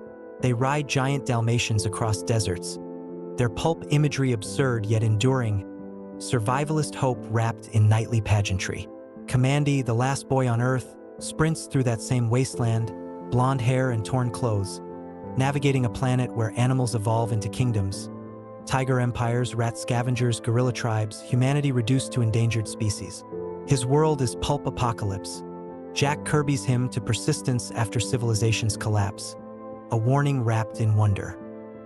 Elsewhere in future corridors stride Booster Gold, the time-traveling glory hound from the 25th century, stealing gadgets and fame until he matures into reluctant guardian of history itself. Rip Hunter, his ally and sometimes mentor, scribbles chronal equations across chalkboards that stretch across epochs. Their battles are less about villains than about preventing paradox, proof that sometimes the most important wars are fought quietly against erasure. DC's futures overlap, contradict, coexist. Batman Beyond unveils Terry McGinnis in Neo-Gotham, mentored by an elderly Bruce Wayne still bitter but wiser. Their partnership showing that legacy adapts even into cyberpunk skylines. Kingdom Come, though alternate, often bleeds into prophecy, warning what happens when tomorrow forgets restraint. One timeline holds a Superman dynasty, his descendants policed by the Legion. Another ends with Monarch, a corrupted hero ruling with tyranny. Futures end sprawls.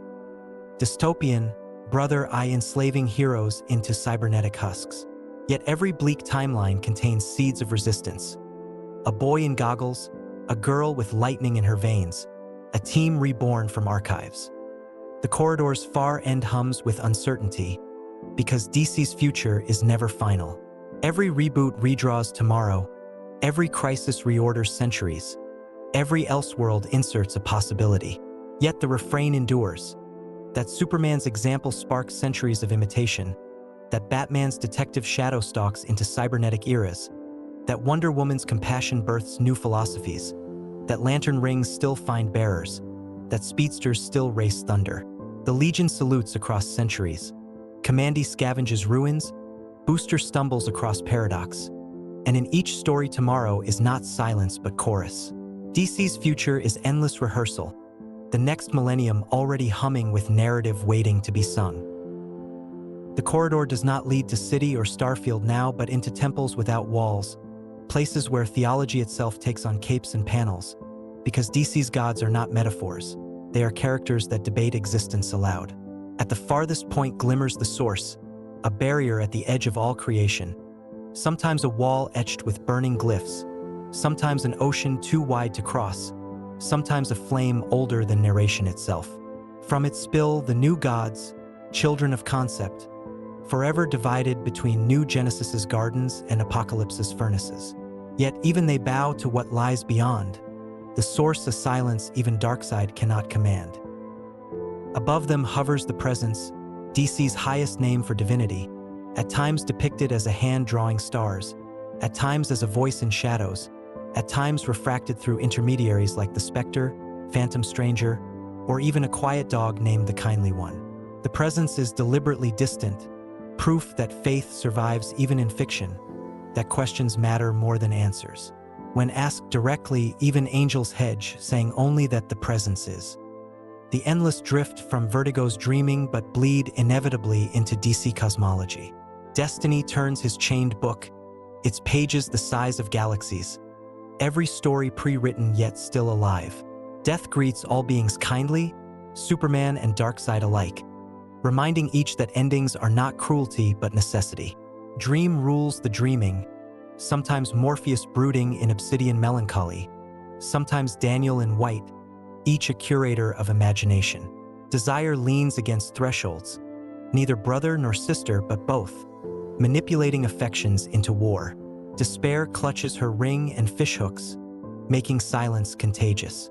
Delirium paints madness into sky, her words fractal, her wisdom accidental. Destruction wanders absent, an endless who abandon duty but not love. Together they are not gods but inevitabilities, constants of narrative itself. Angels and demons populate the margins. Zoriel descends from heaven with flaming sword and hesitant faith, proving that even the heavenly hosts can doubt. Eclipso mutters divine wrath from diamond prisons, embodying God's anger before the Spectre inherited it. Naren bargains like an infernal executive, contracts replacing Brimstone. Blaze and Saturnus feud like siblings across Hell's bureaucracy. Trigon spreads his shadow across multiple Earths, fathering Raven as curse and possible salvation. The first of the fallen stalks Constantine's nightmares, proof that damnation predates theology. In DC, every heaven has an opposite, every hymn an echo in hell. The Spectre embodies judgment, vengeance incarnate draped over mortal hosts. Jim Corrigan bears it longest, punishing with floods and plagues. Later hosts reshape the wrath differently, some more merciful, some harsher, but all chained to divine mandate. The Phantom Stranger wanders silently, his origin retold 100 ways. Fallen angel, cursed man, Judas, eternal witness, but his role consistent, to appear where morality trembles, to guide or warn, never to rest. The Question once called him the closest thing DC has to conscience, though even conscience can be cryptic. Obscure divinities crowd the edges. The lords of order and chaos wage eternal chess, Dr. Fate their unwilling pawn. The present splinters into names. Votan, Yahweh, the voice, the hand. Greek pantheon quarrels through Wonder Woman stories. Zeus vain, Ares bloodthirsty, Hera vengeful yet maternal. Roman, Egyptian, Norse, and countless others appear when writers demand. The green, the red, the rot, and the clear divide existence into parliaments of element, their avatars wandering swamps and skies. Even the Speed Force itself behaves like a deity, a communal afterlife for speedsters. In DC, concepts incarnate constantly. Metafictional beings stretch further. The monitors and anti-monitors become archivists of existence, readers within story, gods of continuity itself. Mandrak, the Dark Monitor, embodies narrative collapse, hunger for endings. Overvoid lurks as blank page before creation, reminding us that silence waits behind every panel. When Superman sings creation back into tune, when Batman fires a gun backwards through time, when Wonder Woman lassoed truth from gods themselves, they wrestle not just villains but metaphysics. The corridor in this place has no ceiling, no floor, only endless chants of gods, angels, demons, and ideas. DC's theology is contradictory, sprawling, incoherent, and that is its holiness. It refuses single answer, instead layering pantheons atop parliaments atop cosmic equations. It insists that divinity is narrative, that faith is continuity, that gods too must adapt, reboot, die, and return. In DC, the divine is not final, it is serialized, and eternity itself waits for the next issue. The corridor contracts, the murals losing their cosmic flames and collapsing into alleys, barrooms, police precincts, and apartment stairwells. Here, DC's myths are scaled not to galaxies or gods, but to cigarette smoke, to whispered bribes, to fists in backstreets. These are the human-scale epics, the street-level worlds where masks walk shoulder to shoulder with crime families, detectives, and broken promises. Gotham remains the capital of this terrain. Batman's crusade is eternal, but it is textured by the city's own arteries of crime. The Falcones, the Maronis, the Valestras, families who ran Gotham long before rogues painted the skyline with neon. Carmine, the Roman Falcone, once balanced his empire like a monarch, his reign fracturing under masks and monsters. Sal Maroni flipped coins of fate as often as Dent, his courtroom acid scar as pivotal as any cosmic event. Behind them, smaller players, the Calabrese, the Galantes, anonymous crews, built a city where crime was infrastructure, not aberration. Cops stand caught between ideals and corruption. Commissioner Gordon lights the bat signal with resignation and stubbornness. Harvey Bullock drinks loyalty in cheap whiskey but keeps showing up. Crispus Allen inherits the role of moral compass, only to die and return as the Spectre's reluctant host. Renee Montoya quits the badge to take up the Question's mantle, her trench coat heavier than any shield. The GCPD series itself showed that Gotham's stories are not only about capes, but about detectives arriving late to crime scenes already haunted by masks. The Question defines Hub City's narrative. Vic Sage's uncompromising doubt, every conspiracy board bleeding into violence. His face blank, his voice relentless, his philosophy as much about morality as mystery. Later, Renee Montoya inherits the mantle, her sexuality, faith, and doubt intertwining into a modern creed, proving that questions evolve but never vanish. Hub City is corruption crystallized, its air thick with despair, its hero not a savior but a philosopher of persistence. Green Arrow's Seattle burns with political anger. Oliver Queen fires arrows at slumlords, traffickers, and corrupt politicians as often as supervillains. Black Canary walks beside him, martial artist and singer, her canary cry a weapon that is also a voice. Their partnership redefines street heroics. Liberal anger sharpened into crusade, feminism into combat artistry, love into strategy. Together they prove that street justice is ideological as much as physical. Bloodhaven festers as Gotham's toxic sibling, Dick Grayson abandoning trapeze and cave-alike to claim its streets as Nightwing. He fights corruption so ingrained that even victory feels temporary. His leadership shaped less by gadgets than by charisma and empathy. His city is broken neon, his rogues low rent but vicious, his tone less operatic than Gotham but no less vital. Coast City and Star City, Hub and Bloodhaven, each small enough for corruption to matter, each large enough to require masks. Vigilantes bloom. Huntress carries the blood of Gotham Mafia and turns it into vendetta, crossbow as both weapon and confession. The Creeper laughs manic, body twisted, philosophy unstable, half satire, half savior. Azrael burns with zealotry, his armor more penance than protection, his knighthood an inheritance of fanaticism. Ragman stitches the souls of the guilty into his cloak, every fight a liturgy of justice through burden. The human target takes contracts to impersonate victims, dying in their place, his every mission proof that life is negotiable and death professionalized. Slam Bradley shuffles through detective noir panels, chain-smoking across decades. Jason Bard limps with one leg but solves mysteries that batarangs miss. All of them small-scale compared to cosmic gods, but their persistence builds the mortar between myths. Villains at this level bleed tragedy. Black Mask runs Gotham's underworld with sadistic theatricality, his skull visage a crown of terror. Deadshot calculates bullets with fatalistic boredom, hired gun turned reluctant ally. Lady Shiva strikes with martial mastery, training Robins even as she kills others. The Penguin mutters empire through umbrellas, his iceberg lounge a parliament of crime dressed as cocktail bar. They remind us that danger is not only meteors or anti-monitors, but men and women with knives, clubs, vendettas, and ambitions. Street-level tales anchor DC's grandeur. Gods may fall, multiverses may reboot, but Lois still files copy. Gordon still lights the signal, Montoya still asks questions, Oliver still protests with arrows, Nightwing still swings between Bloodhaven's ruins. These stories insist that the battle for justice is not always cosmic. It is fought paycheck to paycheck, alley to alley, heart to heart, one broken rib at a time.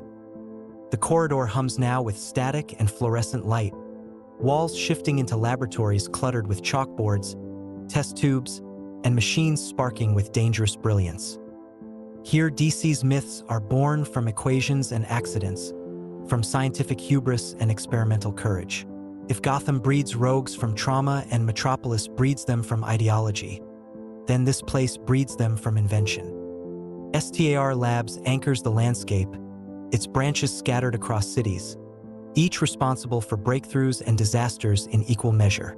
Scientists there launch experiments that tear open dimensions, cure diseases by accident, or create new heroes in the blink of an implosion. They are the crucible for tomorrow's headlines, both triumphant and catastrophic. The atoms shrink here, mass and meaning contracting into discovery. Ray Palmer discovers white dwarf star matter and crafts technology that lets him compress into subatomic realms. He journeys into microverses where entire civilizations thrive unseen by ordinary eyes, proof that worlds exist within worlds. Ryan Choi inherits the mantle, his scholarship tempered by humility, his adventures showing legacy written in equations. Even obscure atoms appear, Al Pratt punching villains in the Golden Age before physics bent into miracle, Adam Cray briefly wielding shrinking tech in shadows. The atom proves that scale is narrative, that infinity hides in the smallest corners. Firestorm burns across the labs as nuclear myth, a fusion of Ronnie Raymond, the high school jock, and Martin Stein, the physicist professor. Together they form a firestorm matrix, flame-headed nuclear alchemy that speaks in dual dialogue, student and teacher bound as one. Later Jason Rush inherits, his fusion partners varying, his fire crackling with youthful urgency. Firestorm embodies the atomic age's anxieties and hopes. Nuclear power as both apocalypse and salvation, science as bond and danger. The Metal Men gleam with allegory, robots created by Doc Magnus, each embodying an element and a personality. Gold leads, Mercury snaps with temper, iron stands solid, lead lumbers loyal, tin stutters shy, platinum, Tina, loves her creator with tragic devotion. They are silly, tragic, absurd, and profound, representing optimism and heartbreak in the same panel. They prove that artificial life in DC is not just threat but family. Robotman lingers in this corridor too. Cliff Steele's brains saved after crash, bolted into machinery, his melancholy echoing louder than his strength. Red Tornado spins wind from android lungs, struggling always between programming and soul. Amazo mimics powers as mirror, proving that science can replicate even gods. Tio Moro invents futures, Evo obsesses over immortality, Savannah cackles with schemes against Shazam, mad scientists each a commentary on science unmoored from ethics. Cyborg embodies the fusion of man and machine most poignantly. Victor Stone survives disaster through technological rebirth, Mother Box circuitry grafted into flesh, his body both miracle and prison. He bridges human and digital, Titans and League, his voice echoing across internet as much as battlefield. He is proof that science is not neutral, that technology can isolate even as it saves. Scientific villains orbit everywhere. Lex Luthor is genius poisoned by envy, always trying to prove man superior to Superman through invention. Metallo houses kryptonite in steel chest. Parasite weaponizes biology, draining essence as equation. Ultrahumanite leaps brains from body to body, forever the mind displaced.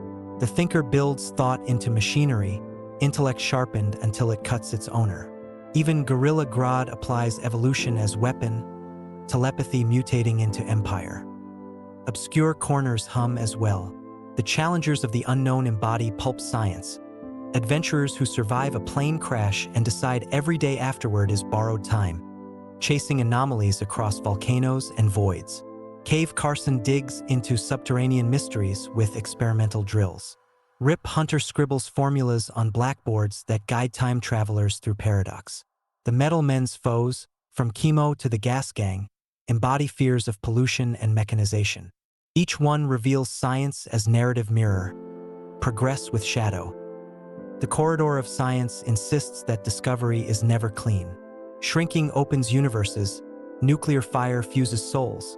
Circuits create longing, artificial intelligence mimics emotion. In DC, science is creation myth written in laboratory shorthand. Accidents that birth heroes, obsessions that spawn monsters, and laboratories that echo louder than temples. It hums with danger, but also with wonder, proving that imagination harnessed to machinery can rival any spell or prayer. The corridor creaks now like a haunted staircase, torches guttering in niches, shadows thicker than ink. This is where DC's horror breathes, where panels drip with candlelight and fear becomes protagonist. If gods rule the skies and science the labs, then terror rules the abandoned mansions, the cursed swamps, the whispering crossroads. The House of Mystery and the House of Secrets stand first, twin mansions that loom eternal. Kane guides readers through mystery, host and murderer, chuckling as he ushers tales of doom. Abel trembles through secrets, his kindness punctured by Kane's perpetual slaying. These anthology hosts are not mere narrators but mythic archetypes, siblings older than continuity, their murders and resurrections ritual as tides. Readers wander there, halls and emerge changed, stories nested within stories, morality plays disguised as nightmares. Swamp Thing rises dripping from bogs, a man once Alec Holland, reborn as Avatar of the Green. He learns he is not man who became plant but plant who remembers man, a revelation that redefines him from tragedy into elemental. He communes with parliaments older than civilization, his footsteps rustling entire ecologies. Abigail Arcane becomes his anchor, their love story equal parts grotesque and sublime. Anton Arcane claws eternally as nemesis, rotting in body and spirit, proof that corruption also reincarnates. Alan Moore's pen deepened the swamp into cathedral, horror into theology, each page wet with rot and transcendence alike. The specter stalks here too, wrath of God dressed in emerald and vengeance. Jim Corrigan bears him longest, every punishment biblical. Sinners drowned in blood, liars' tongues torn into nooses, killers consumed by their own weapons. Later hosts interpret differently, but always the specter is judgment incarnate, horror wielded as sermon. Unlike other heroes, he does not fight crime. He punishes it with apocalyptic imagination. Deadman floats above, Boston Brand still in circus costume, murdered in mid-performance.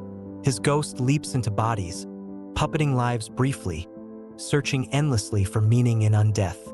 His tone balances gallows humor with sorrow, horror softened by wit. He haunts both supernatural battles and street-level mysteries, liminal in every sense. Ragman shuffles through alleys, his cloak sewn from guilty souls. Every villain absorbed becomes Stitch, every battle another patch. He is horror not in appearance alone but in philosophy, justice built literally from the damned. The Enchantress whispers chaos into covens. Felix Faust bargains with anything that listens, Clarion cackles childish terror, Etrigan spits rhyming hellfire. Magic overlaps with horror, inseparable in DC's veins. Vampires stalk across issues.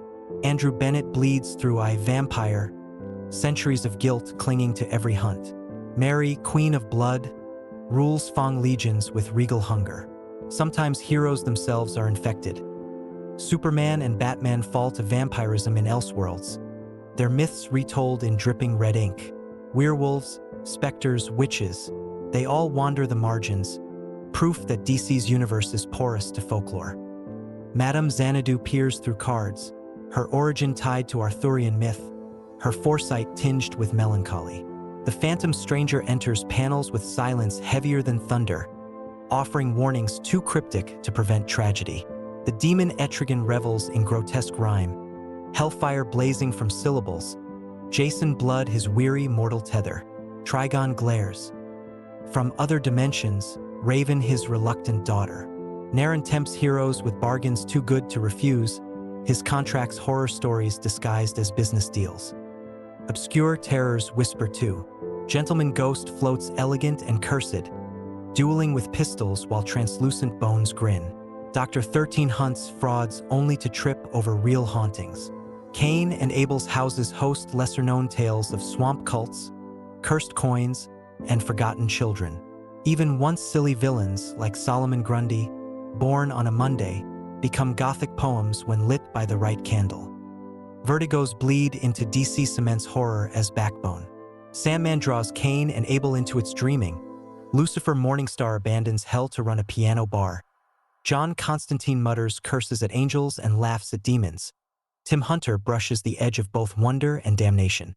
Horror becomes literature, DC's panels merging pulp with poetry. The corridor of horror insists that fear is not alien to heroism. It is inseparable. The swamp is cathedral, vengeance is sermon, ghosts are narrators, demons are allies, vampires are tragic, witches are inevitable. DC's horror is not side genre but spinal cord, reminding readers that myths are strongest when shadowed, that even capes and lanterns must walk through haunted houses before they see dawn. The corridor echoes now with boot steps on mud, with the creak of saddles and the distant thunder of artillery. Before superheroes cemented DC's identity, its backbone was forged in pulp traditions, war and westerns, tales of grit and blood that carved morality into dirt and steel. The battlefields come first. Sergeant Rock of Easy Company smokes his eternal cigar. Every mission another suicide assignment survived by stubbornness. Easy Company bleeds across Europe in World War II, men dying nameless around him, their stories recorded in captions heavy with weary poetry. Rock is not superhuman. His myth is endurance, his power the refusal to lay down no matter how hopeless the front looks. Beside him fights Bulldozer, Wildman, Ice Cream Soldier, each a sketch of soldierly archetype, together proving that even war comics can find family. The haunted tank rumbles through panels, a World War II Stuart tank haunted by the ghost of Confederate General J.E.B. Stuart. Its commander, Jeb Stuart, hears spectral advice that sometimes saves and sometimes confuses, making the strip equal parts supernatural irony and battlefield chronicle. The tank becomes symbol of legacies haunting, old wars riding shotgun in new ones. Enemy Ace takes us into cockpits, Hans von Hammer flying Scarlet Plane across World War I skies. He is German, an enemy protagonist, yet his code of honor makes him tragic hero. He shoots with precision, respects opponents, keeps a wolf as companion, and knows he is damned even in victory. His panels are elegiac, dogfights painted as ballet of doom, each bullet another stanza. Black Hawk Squadron carries adventure into World War II skies, pilots from many nations banded together. Their uniforms neat, their exploits pulpy, they embody internationalism and daring do. A band of brothers before cinema made the phrase cliché. Lady Blackhawk joins their ranks, their strip enduring decades beyond the war that birthed them. The losers wander a grimmer path, a mismatched crew of outcasts and soldiers fated to die in forgotten theaters of war. They lack glamour, embodying the futility of conflict, every mission another wound. DC's war comics were not propaganda alone. They often bled with fatalism, aware that heroism in foxholes rarely feels like triumph. The Western Plains open next. Jonah Hex rides scarred and bitter, Confederate gray coat hanging on shoulders burdened by damnation. His disfigured face mirrors his fractured morality. Bounty hunter more than hero, cursed with a life of violence that never yields peace. His stories are Gothic westerns, redemption always out of reach, his legend wandering through deserts like ghost with guns. Batlash, by contrast, smiles through saloons with gambler's charm, a rogue whose luck and wit make him survivor. El Diablo carries supernatural vengeance into western panels, masked rider burning across deserts like a venging spirit. Tomahawk stories reach back into Revolutionary War, frontier fighters carving myth into American soil. Powwow Smith brings Native American heroism into pulp pages, though written through the filter of its era. His presence nonetheless a statement that Western myth could stretch beyond cowboys alone. Obscure corners creak with saddle leather. Scalp Hunter mixes tragedy and revenge, raised between worlds, belonging to neither, carrying rifles heavy with dual heritage. Madam .44 rides veiled vengeance across frontier towns. The Trigger twins embody pulp duality, brothers of fate in quick-draw panels.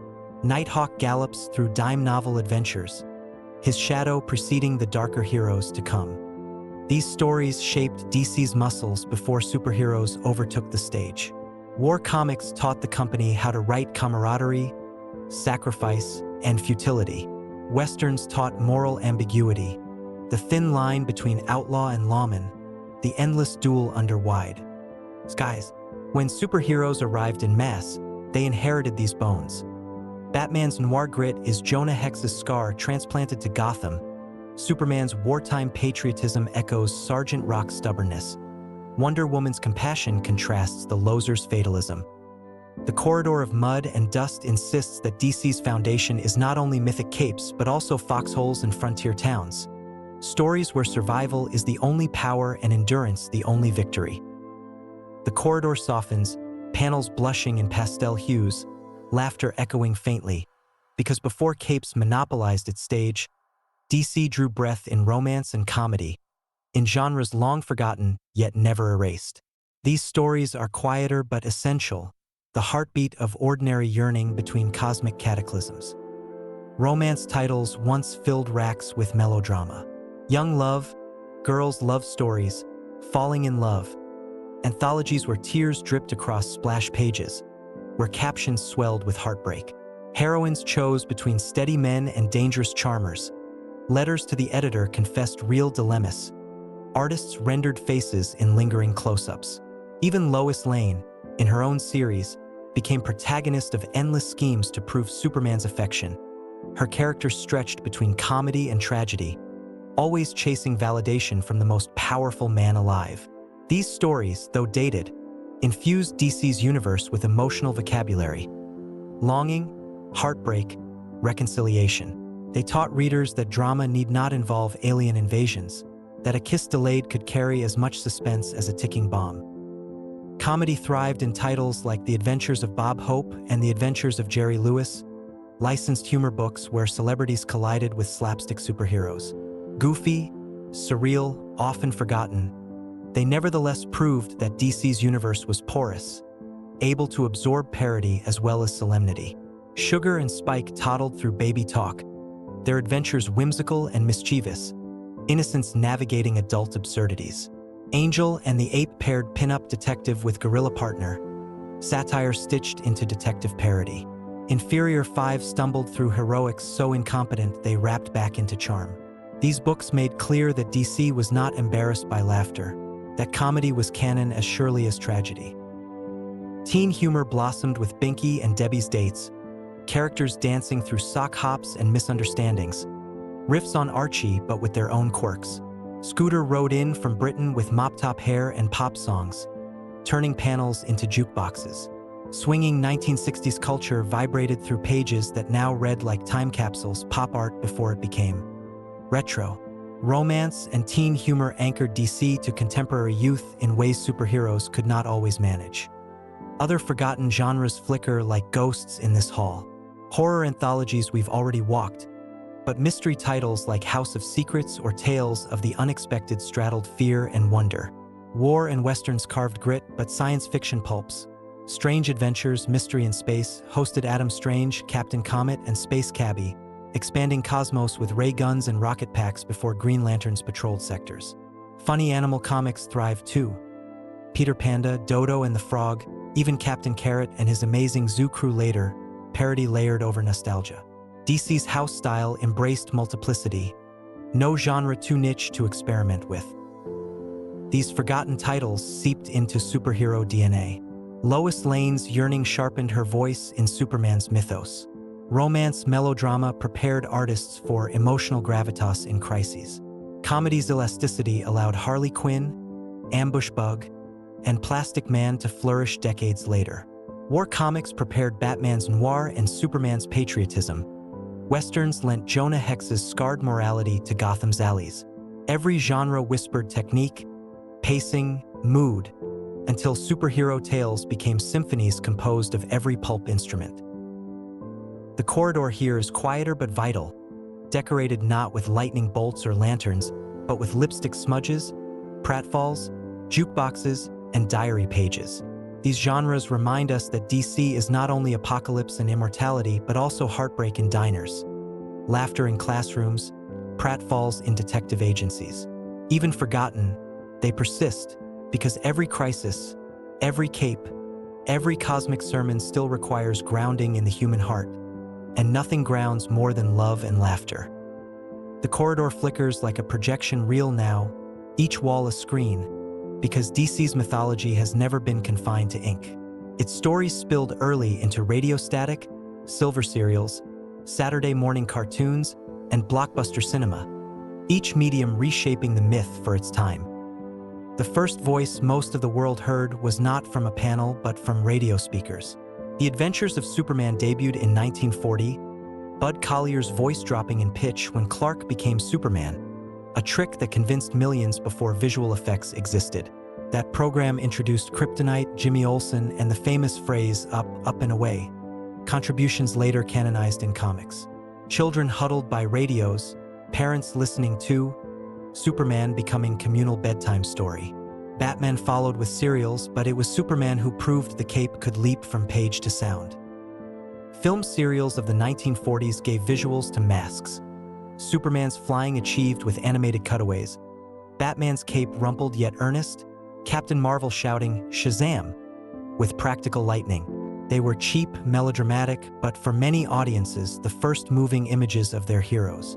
Kirk Allen, George Reeves, Clayton Moore, all became faces of archetypes, their limitations forgiven by sincerity. Television in the 1950s crowned George Reeves's Adventures of Superman. Reeves's charm gave Superman gravitas on black and white sets, his smile paternal, his fists reassuring. Later decades shifted tone. Adam West's Batman in the 1960s exploding with biff, bam, pow, camp. Though derided by some, it embedded Batman into pop culture indelibly. Every Dutch angle a reminder that myth can laugh at itself and endure. Animation carved another empire. Super Friends in the 1970s softened the League into Saturday morning guardians.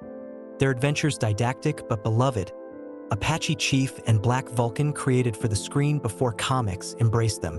The 1990s gave Batman, the animated series, Bruce Timm's Art Deco shadows, Kevin Conroy's voice defining Batman for generations, Mark Hamill's Joker laugh scratching itself permanently into the psyche of fans.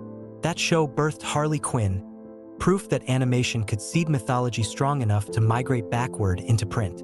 Justice League and Justice League Unlimited followed, Dwayne McDuffie and others weaving sprawling sagas that treated cartoons with the gravity of epics. Film matured into blockbuster. Richard Donner's Superman in 1978 promised audiences they would believe a man could fly, and Christopher Reeve made them believe with sincerity that transcended special effects. Tim Burton's Batman in 1989 drenched Gotham in Gothic architecture. Jack Nicholson's Joker painting menace in neon grin. Joel Schumacher's sequels camped again until Christopher Nolan grounded Batman into mythic crime drama. Christian Bale growling in operatic shadows. Zack Snyder reframed Superman and Batman into operatic gods. His Man of Steel and Batman v Superman polarizing but undeniably mythic, the DC extended universe sprawling from his vision. Meanwhile, Patty Jenkins's Wonder Woman reclaimed optimism with war-torn compassion. James Wan's Aquaman leaned into pulp grandeur. James Gunn's Suicide Squad twisted irreverence into bloody spectacle. Cinema has argued endlessly over tone, but all versions have proven that DC's heroes adapt endlessly to lens and budget. Television in modern eras exploded across networks. Smallville traced Clark Kent's adolescence, a soap opera that refused capes until its finale, but still seeded a generation's Superman myth. Arrow birthed the Arrowverse, where Oliver Queen's brooding tone spun off into The Flash, Supergirl, Legends of Tomorrow, and Batwoman, a shared continuity sprawling with crossovers echoing comics crises. Gotham explored Bruce Wayne's city before Batman. Titans and Doom Patrol made streaming strange. Peacemaker injected satire into blood-soaked sincerity. Video games gave interactive myth. Injustice rewrote Superman as tyrant, Batman as resistance, its story so compelling it leapt from game into comics and animation. The Arkham series turned Gotham into explorable labyrinth. Kevin Conroy again voicing Batman across stealth and combat. DC Online let players craft their own legends, proof that mythology is participatory. The corridor here is filled with voices and screens, laughter from sitcom parodies, gravitas from animated monologues, CGI explosions, stage wires creaking in old serials. DC's myth breathes across media not as adaptation but as reincarnation. Every medium contributes something: kryptonite, Harley Quinn, catchphrases, tones. The ink survives, but so do the airwaves, the film reels, the streaming servers. Together they prove that DC is not only print but performance, not only panel but projection. A chorus of voices carrying its stories further than any single continuity can. The corridor shifts again, this time lined not with heroes or villains, but with drafting tables, typewriters, and ink-stained fingers. For all its gods and crises, DC's universe is also the product of men and women in cramped offices, of editorial mandates, of creative rebellions scribbled in deadlines. This is the Hall of Creators, the unseen pantheon whose choices gave myth its shape. It begins with Malcolm Wheeler Nicholson, pulp writer turned publisher, founding National Allied Publications in 1934. He printed New Fun Comics, the first comic book with original material rather than reprints. He could not have known his experiment would birth an empire. Soon Harry Dunenfeld and Jack Leibowitz entered, businessmen who secured distribution and finances, guiding the company that would become DC. Jerry Siegel and Joe Shuster, teenagers from Cleveland, created Superman in 1938. Their champion of the oppressed leapt from slush pile to cover of Action Comics #1, a Depression-era fantasy of strength serving the weak. Their struggle with rights became industry legend, their names later restored after decades of erasure, their creation immortal. Bob Kane and Bill Finger followed with Batman in 1939. Kane secured the credit, but Finger supplied the cowl, the detective tone, the bat signal, the Joker, Catwoman, Gotham itself. For decades, his contributions remained unacknowledged, his eventual recognition elate. Justice. Wonder Woman arrived through William Moulton Marston, psychologist and polygraph inventor, who with artist H.G. Peter blended feminism, bondage imagery, and myth into a heroine unlike any other, 1941's answer to both propaganda and empowerment. Editors shaped direction as much as writers. Mort Weisinger ruled Superman's Silver Age with iron hand, demanding wild sci-fi inventions, expanding mythology with Supergirl, Candor, Legion of Superheroes, Kryptonite's many colors. His reign made Superman cosmic but controlling. Julius Schwartz, by contrast, rejuvenated superheroes in the late 1950s, guiding the Silver Age revival with Barry Allen's Flash, Hal Jordan's Green Lantern, and a wave of sleek redesigns. His editorial voice gave DC science fiction sheen, pushing mythology into atomic optimism. Artists defined visual tone. Kurt Swan drew Superman's steady smile for decades, his pencils the face of American heroism. Neil Adams redefined Batman with shadows and anatomy, restoring Gothic gravitas. Carmine Infantino gave Flash kinetic motion, coinvented Batgirl, and later presided as publisher steering DC into modernity. Joe Kubert's war art carved grit into Sergeant Rock and Hawkman alike, his style etched into generations through the Kubert School. The Bronze Age brought creators wrestling with relevance. Dennis O'Neil and Neil Adams grounded Batman in urban grit, created Ra's al Ghul, and turned Green Lantern and Green Arrow into traveling companions debating racism, poverty, and injustice. Jack Kirby arrived from Marvel, igniting the Fourth World with Orion, Darkseid, and New Gods, his imagination cosmic fire even when sales faltered. Marv Wolfman and George Perez reshaped team books with New Teen Titans, giving sidekicks maturity and tragedy. Their Crisis on Infinite Earths in 1985, with Perez's sprawling art, rebooted continuity entirely, editors deciding that decades of contradictions must collapse into singular new order. The 1980s also birthed a darker revolution. Alan Moore wrote Swamp Thing into literature, Watchmen into critique of superheroes, his prose layering philosophy into panels. Frank Miller turned Batman into urban myth and fascist nightmare with The Dark Knight Returns, then rebuilt his origin in Year One. John Byrne reimagined Superman in Man of Steel, softening godhood into Kansas grounding. These creators defined post-crisis tone, sophisticated yet cynical, still echoing decades later. The 1990s thundered with spectacle. Image Comics' rise forced DC to embrace splashier art, Jim Lee's sleek designs, Rob Liefeld's exaggerations, crossovers heavy with foil covers and collector hype. Yet within that storm, Vertigo flourished under editor Karen Berger, nurturing Neil Gaiman's Sandman, Grant Morrison's Animal Man and Doom Patrol, Garth Ennis's Hellblazer and Preacher. These books expanded DC into mature literature, where horror, sexuality, and philosophy thrived beyond superhero boundaries. The 2000s and beyond saw Jeff Johns reshape continuity with reverence, resurrecting Hal Jordan, Barry Allen, and entire legacies with emotional clarity. Grant Morrison bent metafiction, from JLA's grandeur to Final Crisis's esoterica, insisting superheroes were modern gods. Mark Waid, Gail Simone, Scott Snyder, Tom King, Brian Michael Bendis, each left fingerprints, from epic crises to intimate character studies. Artists like Alex Ross painted mythology in near-religious realism, while others like Greg Capullo carved Gothic excess into modern Batman.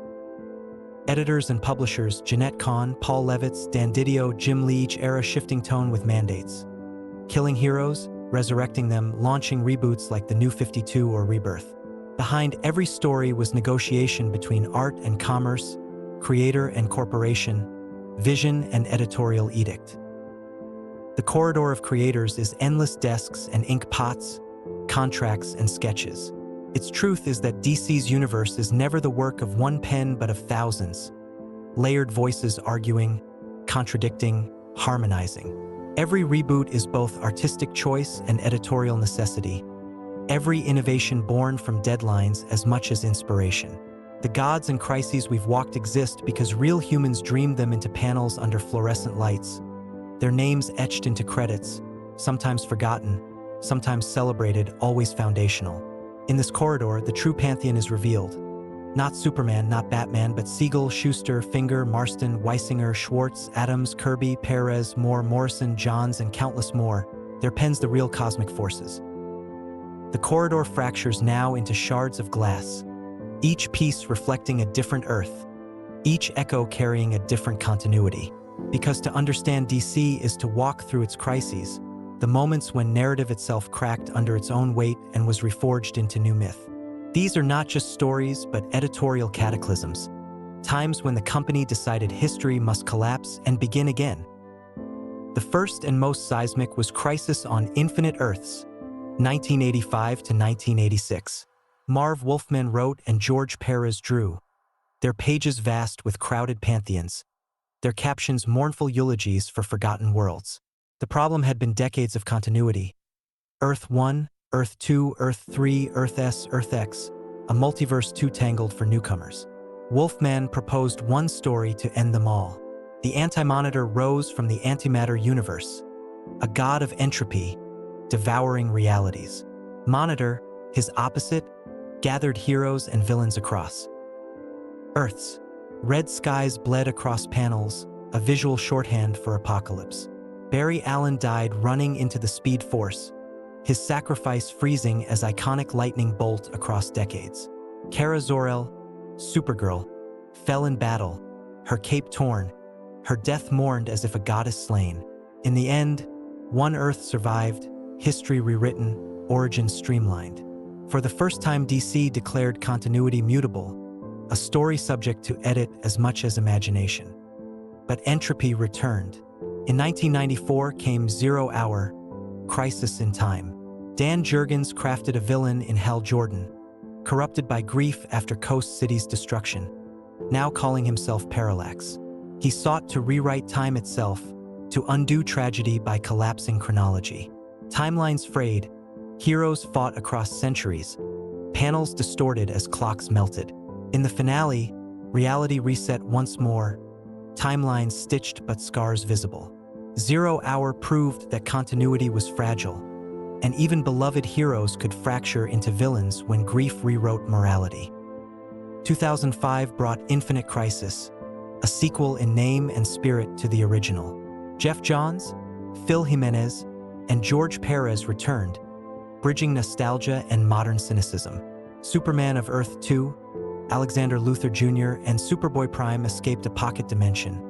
Disillusioned with modern heroes they deemed too grim, their attempt to recreate the multiverse nearly destroyed everything. Connor Kent, Superboy, fought Superboy Prime in brutal clash, dying a martyr for legacy. Wonder Woman killed Maxwell Lord to free Superman from mind control, an act that shattered public faith. Batman doubted his role. Superman questioned his relevance. Wonder Woman weighed her compassion against necessity. Infinite Crisis ended with Multiverse Reborn. Not infinite but 52 parallel worlds. Continuity fractured into manageable kaleidoscope. It was both homage and critique, saying that nostalgia itself could become villain. Final Crisis, 2008, plunged deeper, Grant Morrison weaving metafiction into apocalypse. Darkseid fell to Earth, his essence corrupting reality, the anti-life equation spreading like viral code. Heroes became slaves of despair, the world rewritten as fascist hymn. Superman fought across dimensions, sang creation back into tune. Batman shot Darkseid with God-killing bullet, but was himself slain or displaced in time, caveman to pirate to future, his life looping like mythic odyssey. The story bent panel into scripture, continuity into commentary, insisting that even narrative collapse could be weaponized into story. It baffled some, exalted others, but proved that Crisis was not only plot but philosophy. Flashpoint, 2011, reset the board again. Barry Allen, aching from his mother's murder, altered the past, saving her life. The butterfly effect shattered history. Bruce Wayne died in the alley, Thomas Wayne became Batman, Martha Wayne became Joker. Atlantis and Themyscira waged world war. Superman was captured by government, raised in cell. Without sun, frail and broken, Barry realized his mistake and restored the timeline, but not perfectly.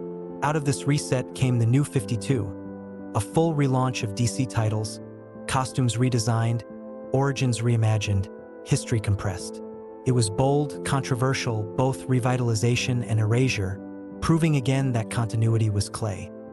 Later crises layered reinvention. Convergence trapped cities from past timelines under domes, battling for survival, nostalgia weaponized into crossover. Dark Knights, Metal, 2017, cracked the source wall and unveiled dark multiverse, nightmares given flesh. Batman fused with fears into grotesque Batman, the Batman who laughs, twisted union of Bruce and Joker, a villain of metafictional proportions. Heroes wielded 10th metals, sang universes back from dark chords. Scott Snyder and Greg Capullo turned Crisis into rock opera, cosmic horror rendered as heavy metal cover art. Death Metal, 2020, pushed further, Wonder Woman ascending to cosmic judge, Batman wielding Black Lantern ring, Superman corrupted by anti-life but unbroken. The multiverse rebirthed again. Now Infinite Frontier, continuity embracing all stories as true, contradictions allowed as canon. Crisis was no longer erasure but expansion, an acknowledgement that every story mattered, every Elseworld, every retcon. The corridor of crises is jagged, every wall cracked and reassembled. They reveal DC's paradox. Continuity is sacred, yet endlessly mutable. Heroes die, return, worlds vanish, reappear, timelines compress, expand. Each crisis is both narrative spectacle and editorial confession. That myths must adapt to survive, that nostalgia and innovation wrestle eternally, that no continuity is final. Red skies fade, worlds merge, but the story never ends. It only restarts with another caption. Nothing will ever be the same again. The corridor fractures now into shards of glass, each piece reflecting a different Earth, each echo carrying a different continuity. Because to understand DC is to walk through its crises, the moments when narrative itself cracked under its own weight and was reforged into new myth. These are not just stories, but editorial cataclysms, times when the company decided history must collapse and begin again. The first and most seismic was Crisis on Infinite Earths, 1985 to 1986. Marv Wolfman wrote and George Perez drew, their pages vast with crowded pantheons, their captions mournful eulogies for forgotten worlds. The problem had been decades of continuity. Earth 1, Earth 2, Earth 3, Earth S, Earth X, a multiverse too tangled for newcomers. Wolfman proposed one story to end them all. The Anti-Monitor rose from the antimatter universe, a god of entropy, devouring realities. Monitor, his opposite, gathered heroes and villains across Earths. Red skies bled across panels, a visual shorthand for apocalypse. Barry Allen died, running into the Speed Force, his sacrifice freezing as iconic lightning bolt across decades. Kara Zor-El, Supergirl, fell in battle, her cape torn, her death mourned as if a goddess slain. In the end, one Earth survived, history rewritten, origins streamlined. For the first time, DC declared continuity mutable, a story subject to edit as much as imagination. But entropy returned.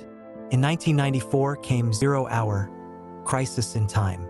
Dan Jurgens crafted a villain in Hal Jordan, corrupted by grief after Coast City's destruction, now calling himself Parallax.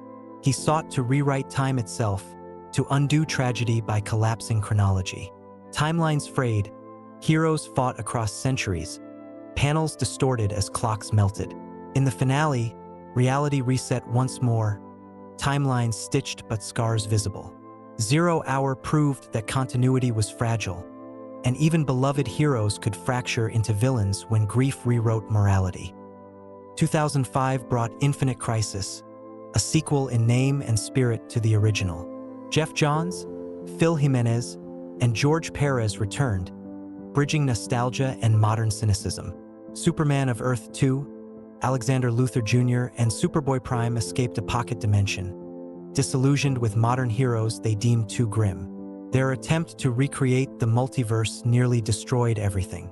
Connor Kent, Superboy, fought Superboy Prime in brutal clash, dying a martyr for legacy. Wonder Woman killed Maxwell Lord to free Superman from mind control, an act that shattered public faith. Batman doubted his role. Superman questioned his relevance.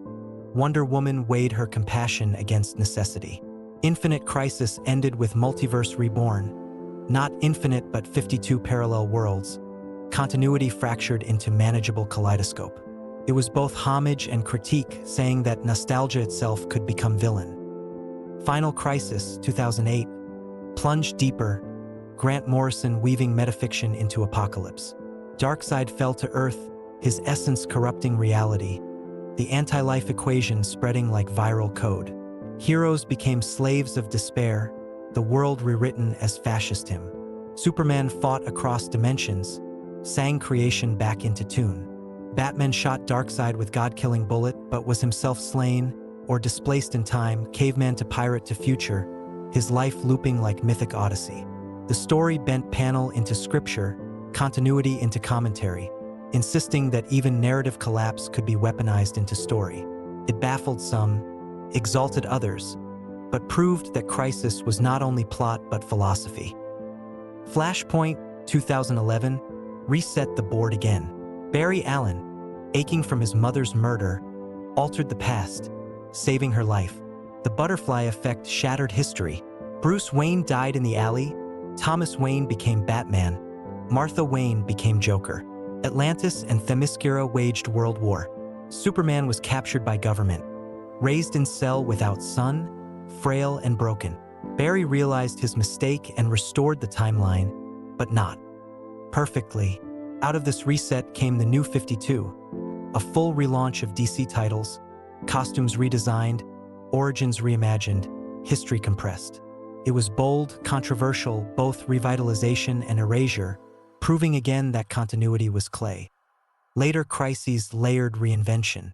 Convergence trapped cities from past timelines under domes, battling for survival, nostalgia weaponized into crossover. Dark Knights.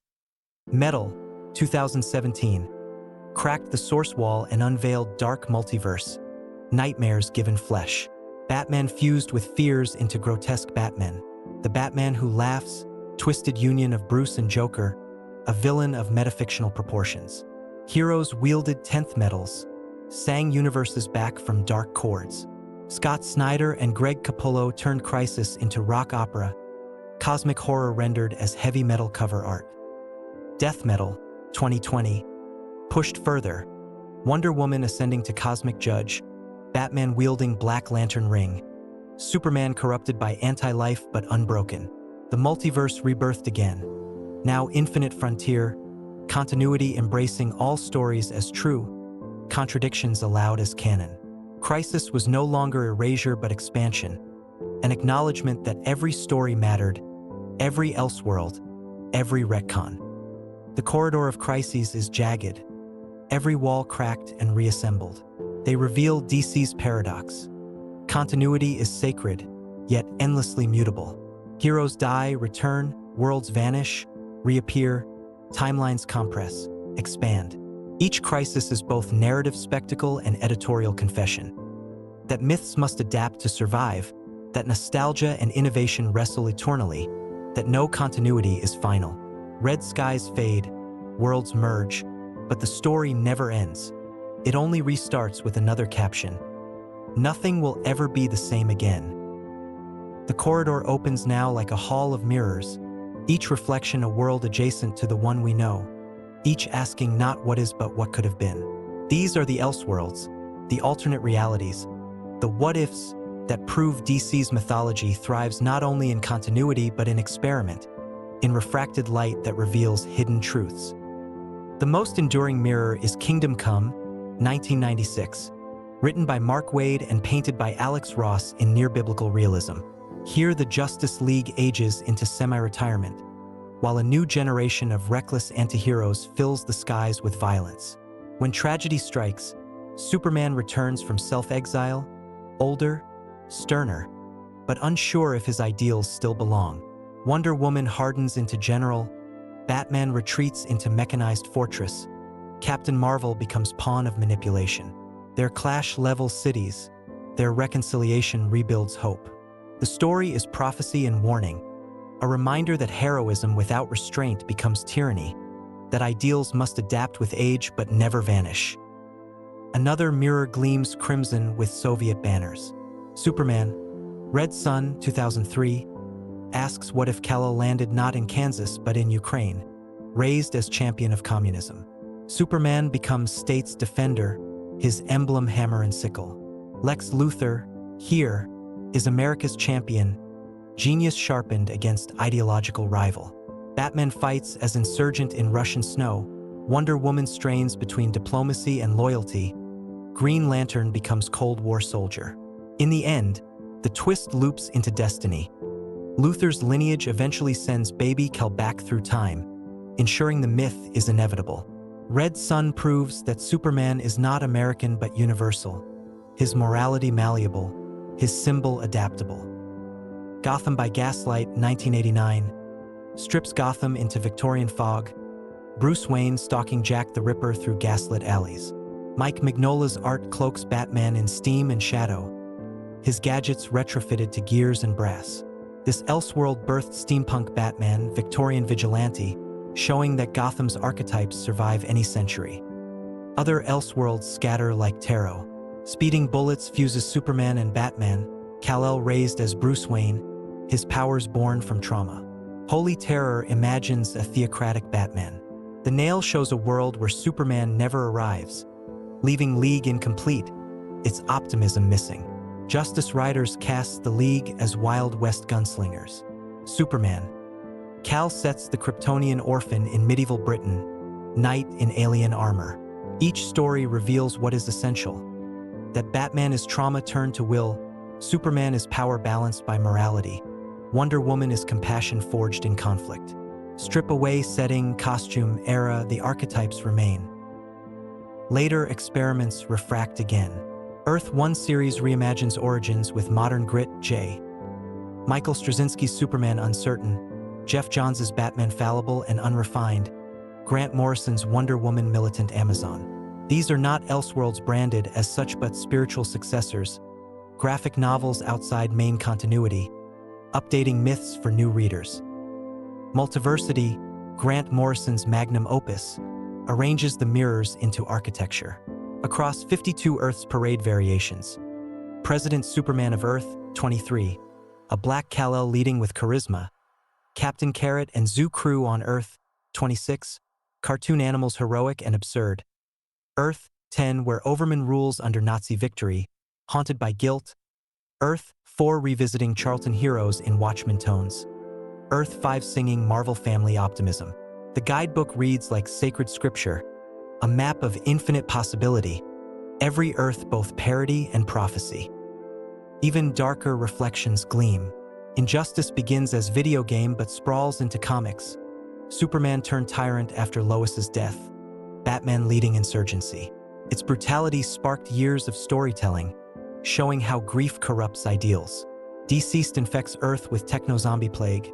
Heroes devoured by anti-life through screens. Superman exiled to the sun after infection, Batman falling in first wave.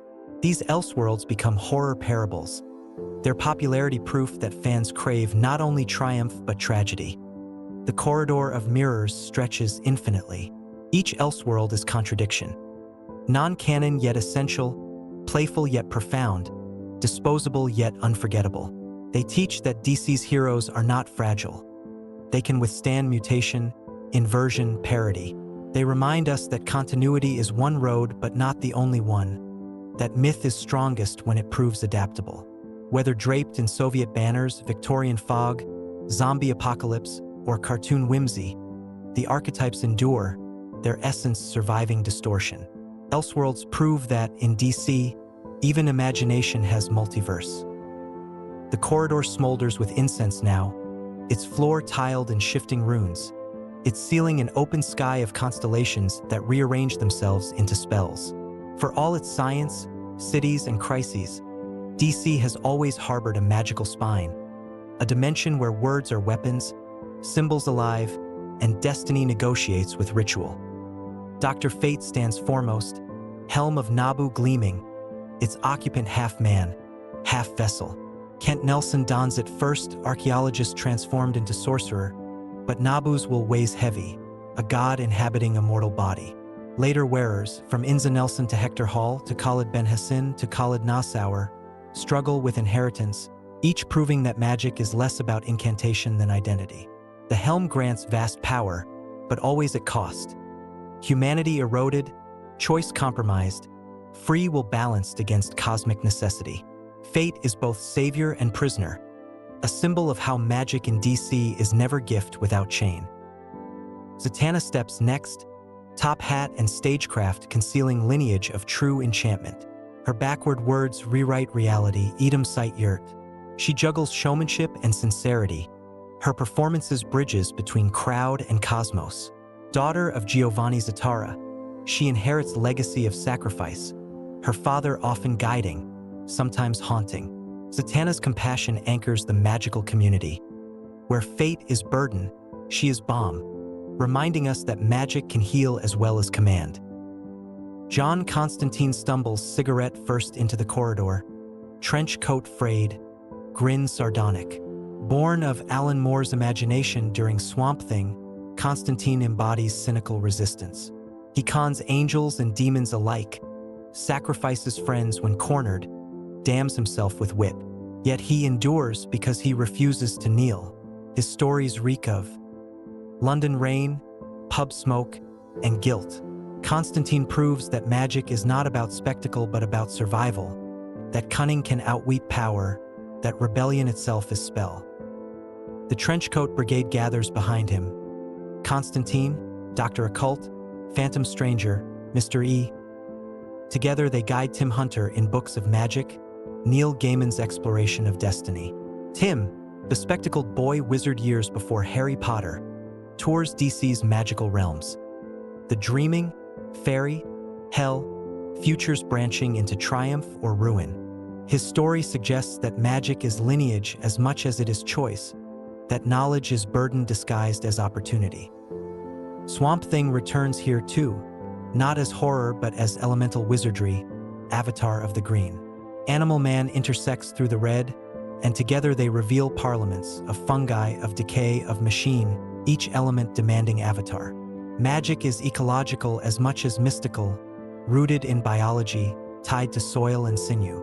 Deadman drifts, ghost inhabiting bodies, his curse a kind of spell of possession. Madame Xanadu flips her cards, immortal seer forever advising yet rarely altering fate. The enchantress burns volatile, Felix Faust bargains endlessly, Clarion the witch boy cackles with juvenile chaos. Demonology pulses strongly, Etrigan rhymes damnation, Jason Blood shackled eternally to demon he despises. Trigon looms vast, Raven's father, devouring dimensions with 6 eyes of hunger. Naren negotiates contracts, his hell boardroom as dangerous as battlefield.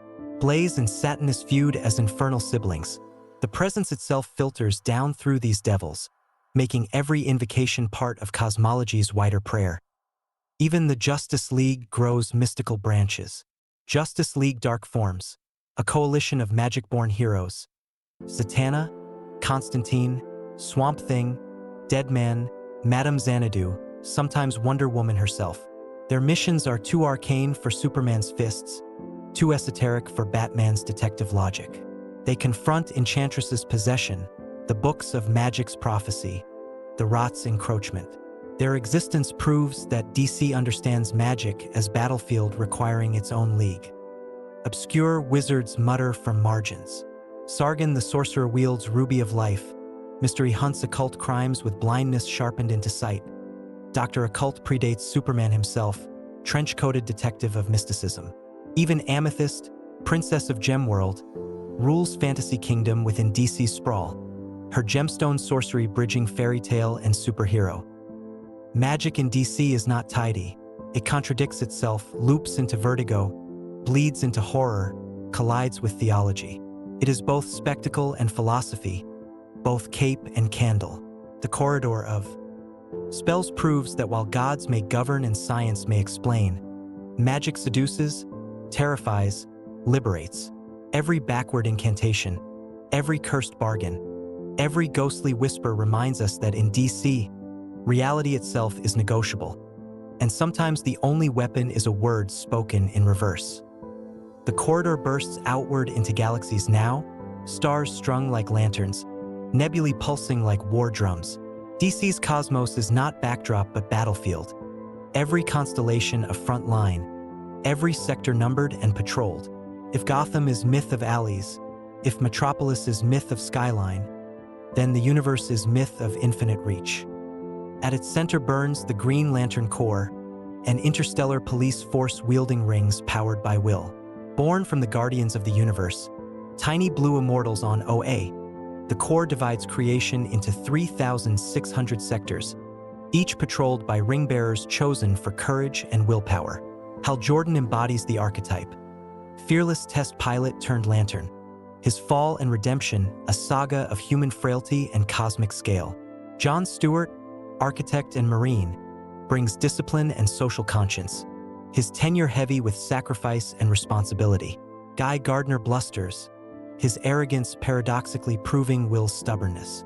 Kyle Rayner inherits Last Ring during desperate hour, artist reshaping constructs with imagination as much as will. Together they prove the ring does not define the hero defines the ring. But the spectrum expands. Sinestro, once greatest lantern, falls into authoritarian zeal, founding Sinestro Corps with yellow light of fear. From this schism blooms the emotional spectrum, Jeff Johns' great addition. Red lanterns fueled by rage, Atrocitus their prophet-vomiting napalm blood, Orange lantern Larfleeze, hoarder bound to avarice, one ring enough to enslave his greed. Blue lanterns of hope, Saint Walker shining calm amid despair. Indigo tribe embodying compassion, speaking alien tongue until empathy breaks their trance. Star sapphires channeling love, crystallizing passion into violet power. Each core proves that emotions themselves are cosmic forces, spectrum of psychology transmuted into armies. Battles rage across galaxies. Parallax, embodiment of fear, possesses Hal Jordan, turning hero into destroyer until sacrifice redeems him. Blackest night brings prophecy. Black rings rising corpses, heroes and villains reanimated into army of death. Necron commands, anti-monitor enslaved, the universe itself teeters. Only when all colors unite, white light of life reborn, do heroes prevail. Brightest day follows, resurrection reshaping destinies. These wars are not metaphors but literal, emotions as artillery, will and fear colliding like fleets. Beyond lanterns lie gods. The new gods stride eternal from Jack Kirby's pen. New Genesis gleams pastoral under Highfather's staff, its people noble but not flawless. Apocalypse burns under Darkseid's gaze, furnaces belching despair, parademons swarming. Orion, son of Darkseid raised by Highfather, embodies duality, rage tempered by nurture. Mr. Miracle, escape artist, flees every trap but cannot flee trauma of childhood in Apocalypse's orphanages. Big Barda, warrior turned lover, wields Megarod with as much tenderness as fury. Darkseid himself seeks anti-life equation, not death but obliteration of free will, tyranny written as mathematics. The fourth world is myth wrapped in circuitry, gods as archetypes of freedom and oppression.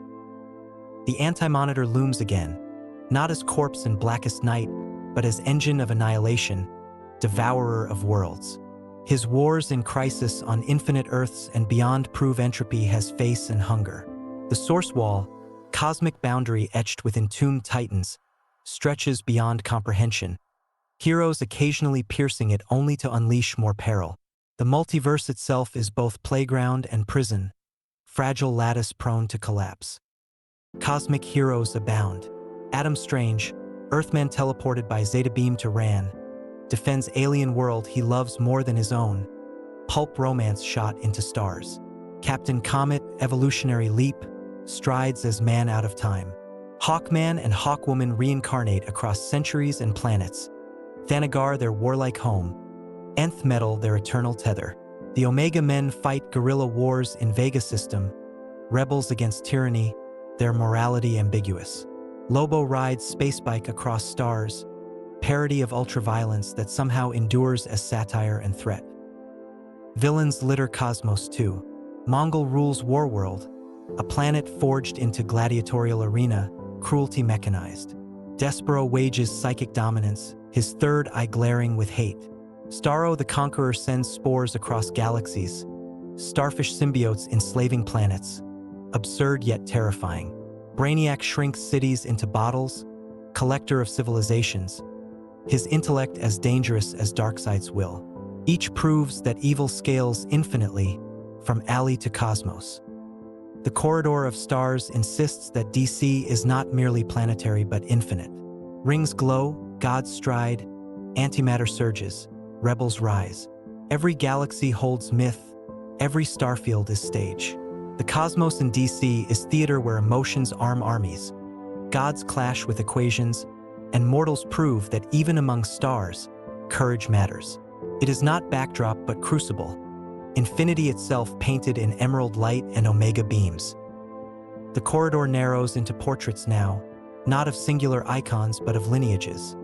Names handed down, mantles multiplied, families forged in blood and mentorship. Because DC is not just the story of individuals but of inheritance, of how myths grow stronger when they are shared. The Bat family spreads widest. Bruce Wayne begins it, but quickly shadows multiply. Dick Grayson, the first Robin, loses circus parents and gains a mission, laughter tempered into loyalty.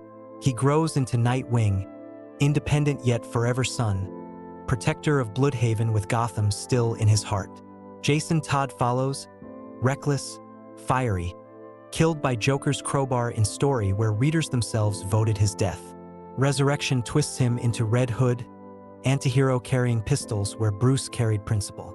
Tim Drake deduces Batman's identity, insisting Bruce needs a Robin, becoming detective prodigy, his tragedies shaping him into balanced air. Damian Wayne enters last, son of Bruce and Talia al Ghul, trained by assassins, brat prince whose arrogance masks desperate need for belonging. Each Robin is not sidekick but dialogue, Bruce's psyche refracted across generations. Batgirls shape the other half of Gotham's inheritance. Barbara Gordon leaps rooftops first, daughter of Jim Gordon, her brilliance equal to her acrobatics. When Joker paralyzes her in The Killing Joke, she refuses erasure, reinventing as Oracle, architect of information networks, guiding League and Birds of Prey alike. Later, she returns to the cowl, proving resilience is also legacy. Cassandra Cain wears Batgirl mantle as silent assassin, body language her true speech, raised by killers but choosing mercy. Stephanie Brown, once spoiler, once Robin, becomes Batgirl too, her optimism piercing Gotham's gloom. Together they prove that Batgirl is not one woman but a chorus of defiance. Beyond them orbit Huntress, Helena Bertinelli, mafia daughter turned vigilante, torn between blood and justice. Signal, Duke Thomas, wields daylight in a city of night. Even Alfred Pennyworth, butler and father, embodies Mantle, his wisdom stitching family together. Gotham's family is not nuclear but nebula, gravity pulling strays into orbit. The superfamily gleams brighter but no less complex. Superman mentors Supergirl, Kara Zor-El, cousin who carries Krypton's tragedy more directly, remembering its skies. Kal-El, clone of Superman and Lex, wrestles with identity, proving nurture can overcome design. John Kent, son of Clark and Lois, inherits powers and moral compass, already stepping into role of Superman himself. Friendship with Damian Wayne rewriting next generation's mythology. Steel, John Henry Irons, fashions armor to honor Superman, proving that ideals inspire as much as bloodlines. Crypto, faithful dog, howls loyalty across galaxies. In this family, powers are less important than hope's contagion. The Wonder family ties through Amazon lineage. Donna Troy begins tangled in origins, sometimes sister, sometimes magical twin, but always warrior searching identity. Cassie. Sandsmark follows, modern youth wielding divine inheritance, learning from Diana while carving independence. Artemis of Bonamidal, rival and ally, sharpens Diana's philosophy in contest. Nubia rises from myth long obscured, queen and champion in her own right. Hippolyta, mother and occasionally Wonder Woman herself, proves Mantle is not bound to daughter alone. Together they form chain of Amazon resilience, proof that paradise teaches many heirs. The Flash family sprints as relay race. Jay Garrick, the first, helmet-winged like Mercury's, keeps running even when decades pass him. Barry Allen dies in Crisis, yet his lightning seeds Wally West, kid sidekick turned greatest Flash of modern age, his compassion making him heart of league. Bart Allen, grandson from future, impulsive and bright, inherits speed in youth's exuberance. Jesse Quick, Max Mercury, even villains like Zoom, all are strands in lightning web. The Flash is less a man than a lineage, speed force binding them in eternal relay, every race a handoff across generations. Other families branch wide. The Lanterns themselves are legacy, Alan Scott, mystical origin, Hal, John, Guy, Kyle, Jessica Cruz, Simon Baz, Joe Mullen, each proof that willpower is not singular. Shazam spreads Mantle to foster siblings, lightning dividing into chosen family. Aquaman and Mara raise heirs whose thrones shift between sea and shore. Hawkman and Hawkwoman reincarnate endlessly, legacy cyclical rather than linear. Even villains echo legacy. Ras Al Ghul passes League of Assassins to Talia, then to Damien, ideology flowing through bloodlines. The rogues train successors, crime syndicates families of their own. Lex clones himself in pursuit of continuity. Legacy is not only heroic, it is universal law. The Corridor of Legacies reveals DC as multigenerational epic. Its heroes are not solitary icons but families of masks, each mantle proving stronger when shared, each successor proving myth is adaptable. Robins, Batgirls, Supers, Wonders, Flashes, all relay races of identity. The truest continuity is not timeline but inheritance, not chronology but family. The corridor darkens into family portraits cracked and scorched, heirlooms passed not in love but in vendetta. For just as heroes multiply, villains too beget legacies, their shadows stretching through bloodlines, apprenticeships, and inherited empires of crime. In Gotham, the Joker never trains an heir in the traditional sense, but his chaos breeds descendants nonetheless. Harley Quinn emerges first, psychiatrist turned partner in mania, her devotion fractured into independence. Their union is toxic parable, but it produces offshoots like Dwella Dent, the Joker's daughter, who wears his severed grin as mask. Even in Elseworlds, Joker spawns twisted progeny, the sons of Batman adopting his nihilism, Joker Jr. in The Dark Knight Returns continuing the giggling gospel of crime. Chaos itself becomes inheritance. Two-Face leaves more literal lineage.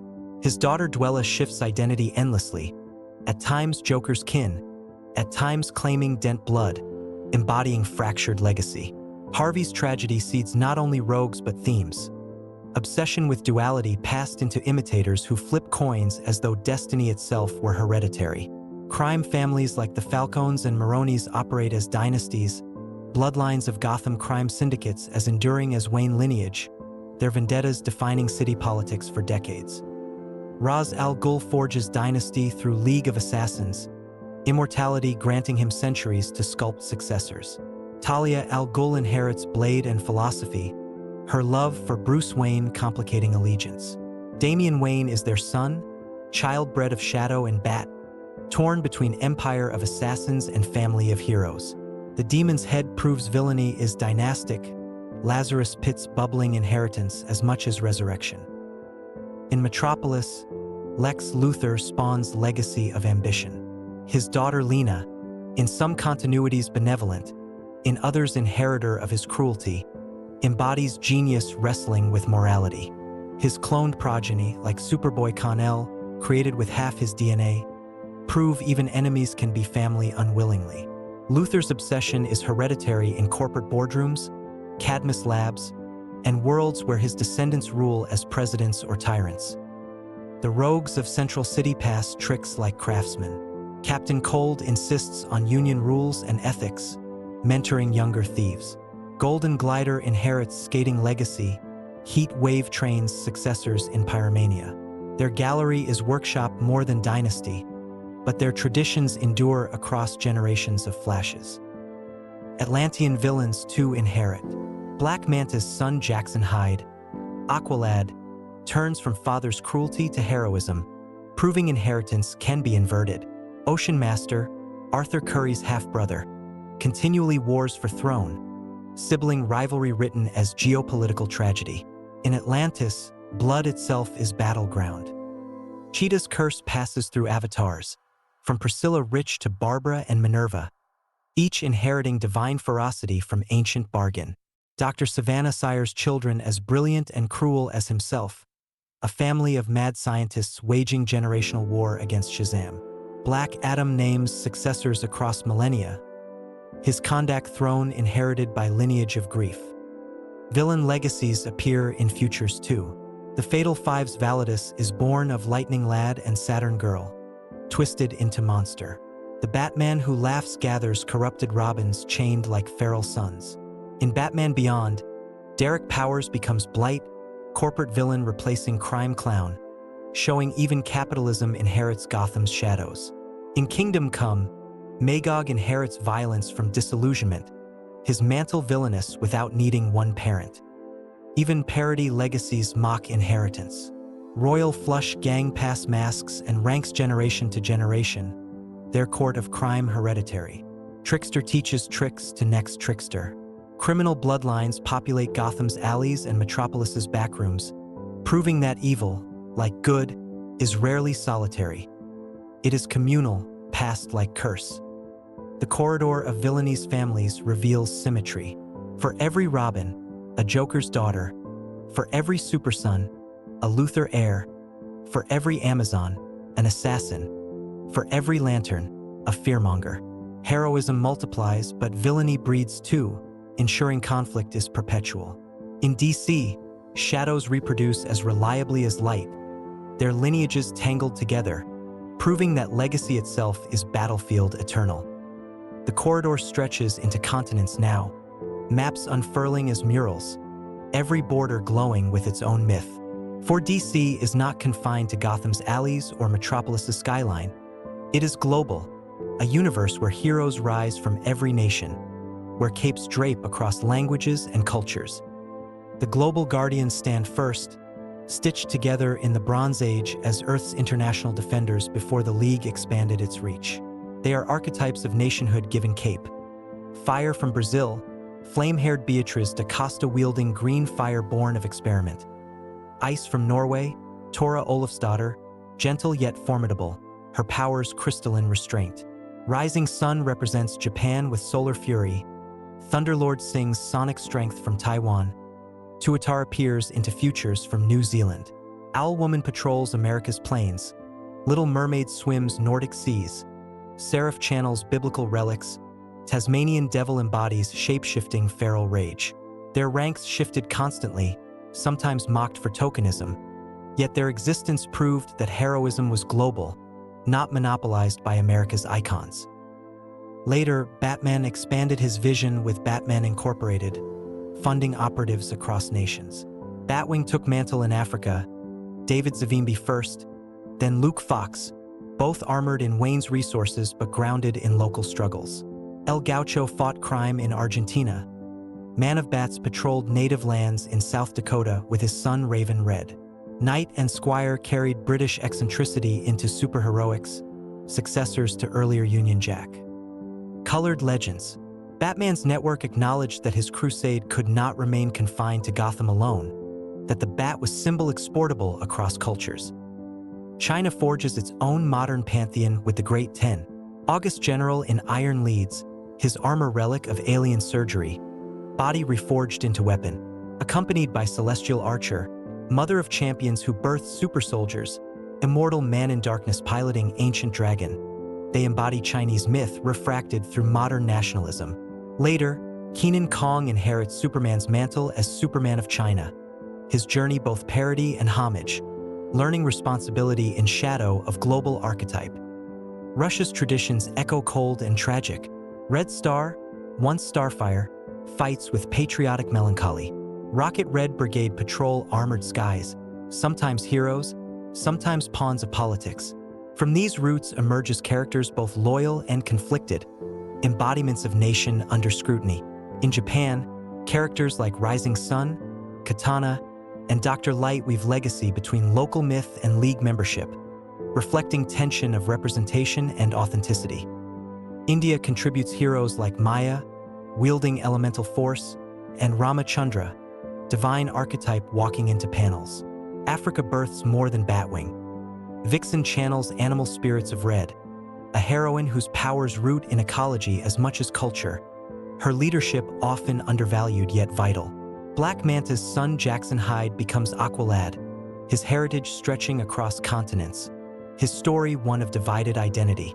Middle East contributes heroes like Janissary, sorceress drawing on Ottoman legacy, while Israel's Seraph channels mysticism into Golden Age optimism. Even Europe's corners resonate. Knight and Squire provide comedic eccentricity but also bravery, Britain refracted into absurd yet proud myth.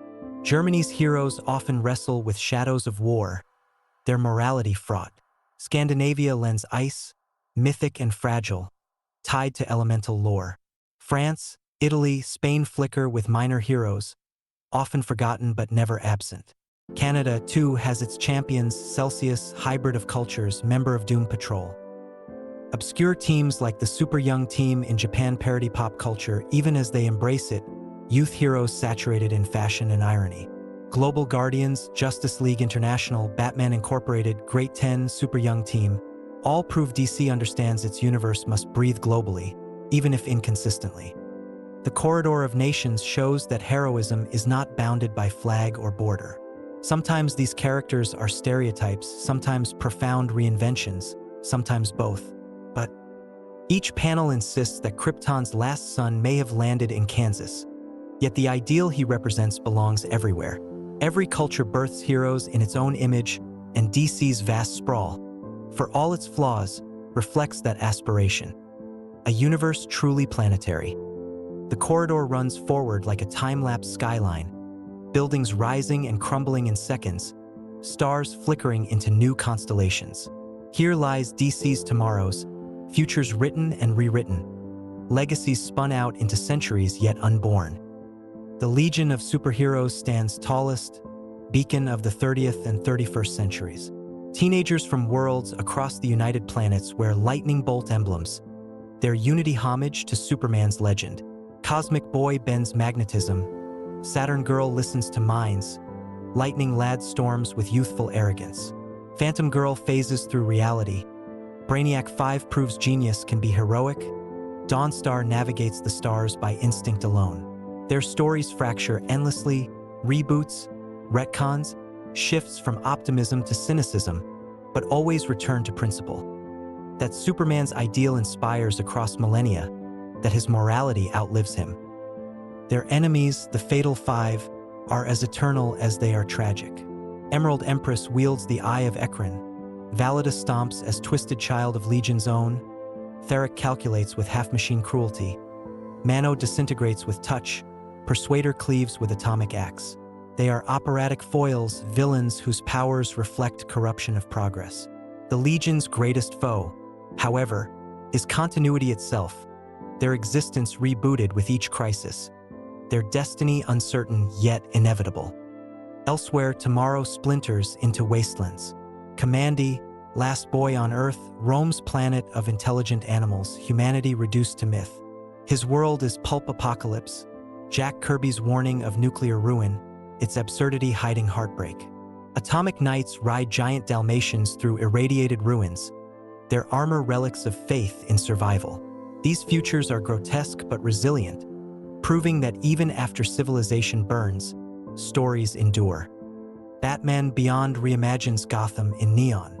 Terry McGinnis, teenager in Cyberpunk City, inherits mantle under mentorship of aged Bruce Wayne.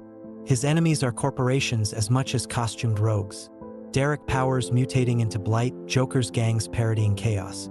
Terry proves that Batman is not singular but generational, adaptable to new ages without losing core. Elseworlds bleed into prophecy. Kingdom Come depicts older generation clashing with reckless youth, its narrative both alternate future and cautionary tale. Magog embodies disillusionment, Superman's return sparks civil war, Captain Marvel becomes tragic.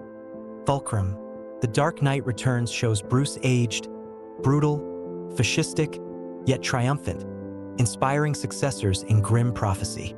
Future's End depicts Brother Eye enslaving heroes into cybernetic husks, dystopia as inevitable extension of paranoia. DC 1 million projects even further, Grant Morrison imagining Justice Legion Alpha in 853rd century. Superman Prime returning from sun after eons, his dream stretched across millennia. The Superman dynasty often anchors these futures. Kal-El's descendants, sometimes ruling, sometimes exiled, always echo his symbol. Batman's mantle, too, survives, whether in Terry, in clones, or in soldiers wearing his cowl-like badge. Wonder Woman's Amazon legacy persists, sometimes militant, sometimes diplomatic, always immortal. The Flash lineage races still, Speed Force unbroken. Lantern rings find new bearers across centuries. Each family extends beyond present, continuity carried forward as bloodline, ideal, or both. Darker tomorrows linger.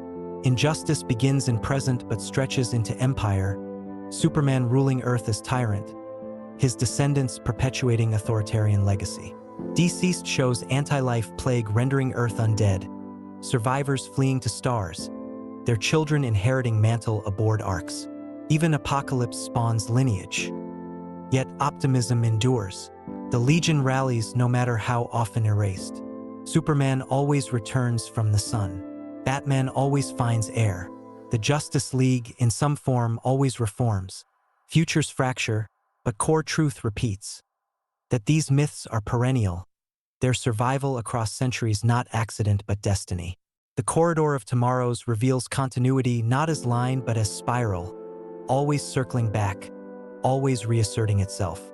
DC's future is plural, contradictory, endless, yet unified by one refrain. The dream will not die, not in 30 years, not in 30 centuries.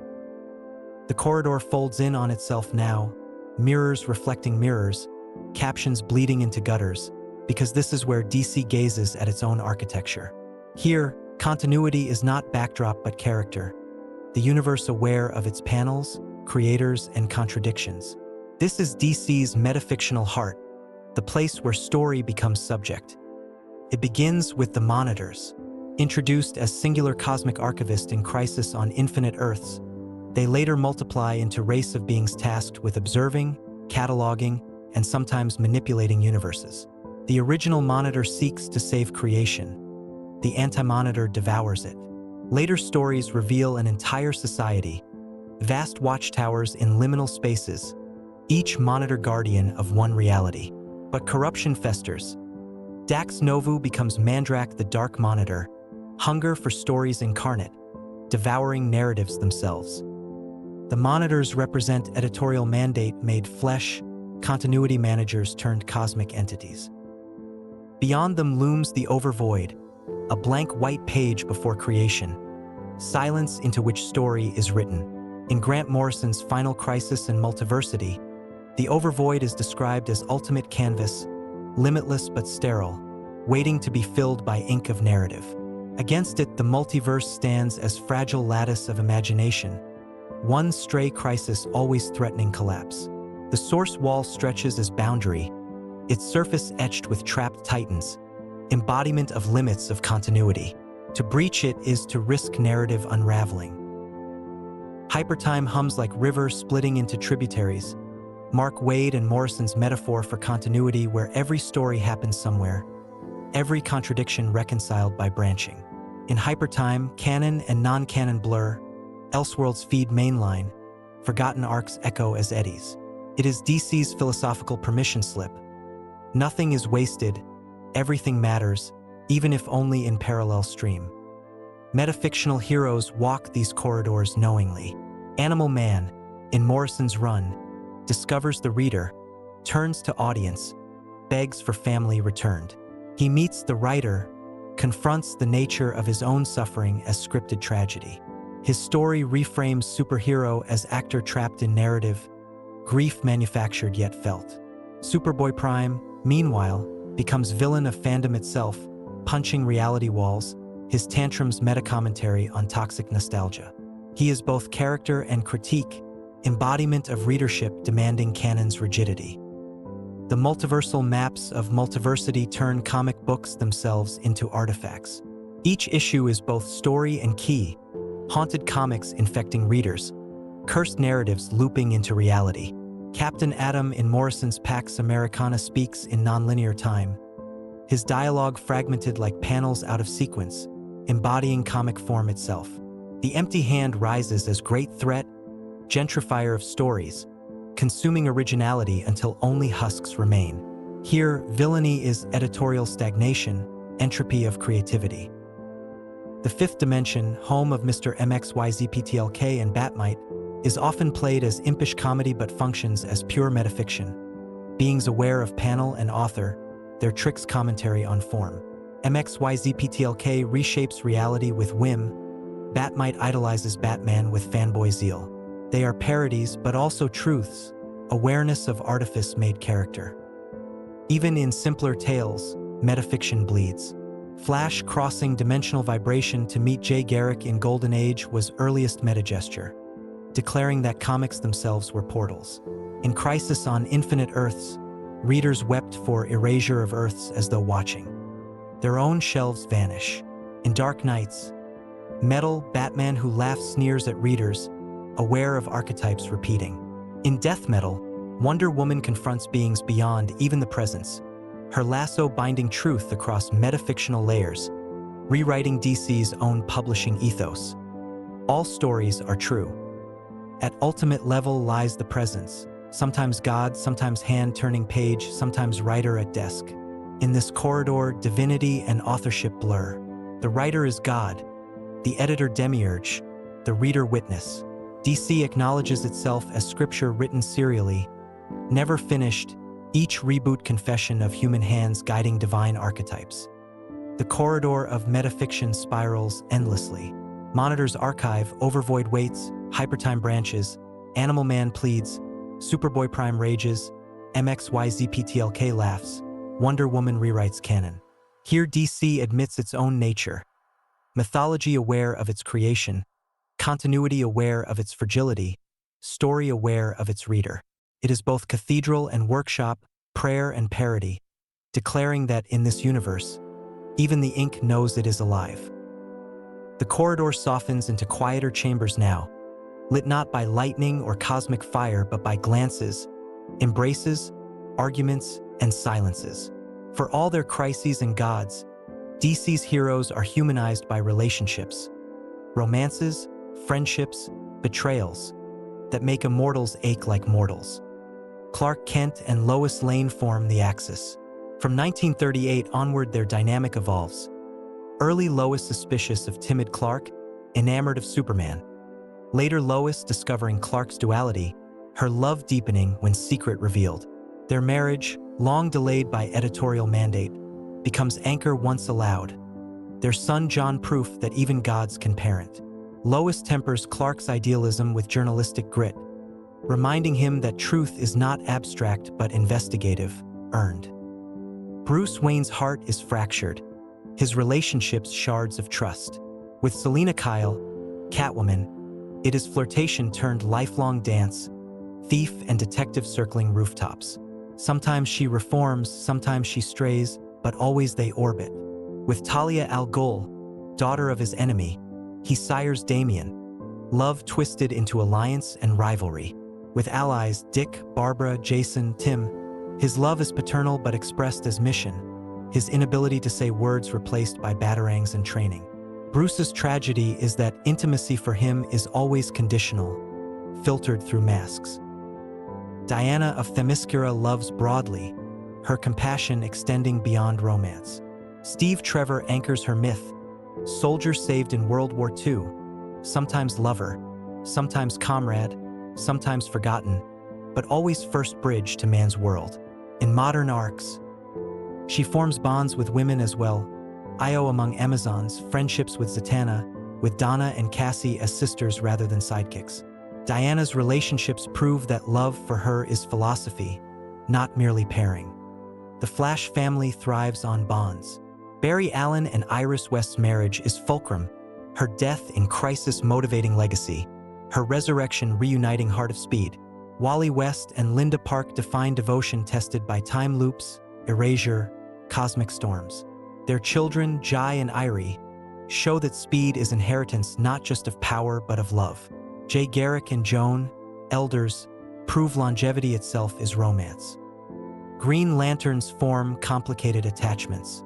Hal Jordan's romances, Carol Ferris as both lover and Star Sapphire adversary, embody conflict between duty and desire.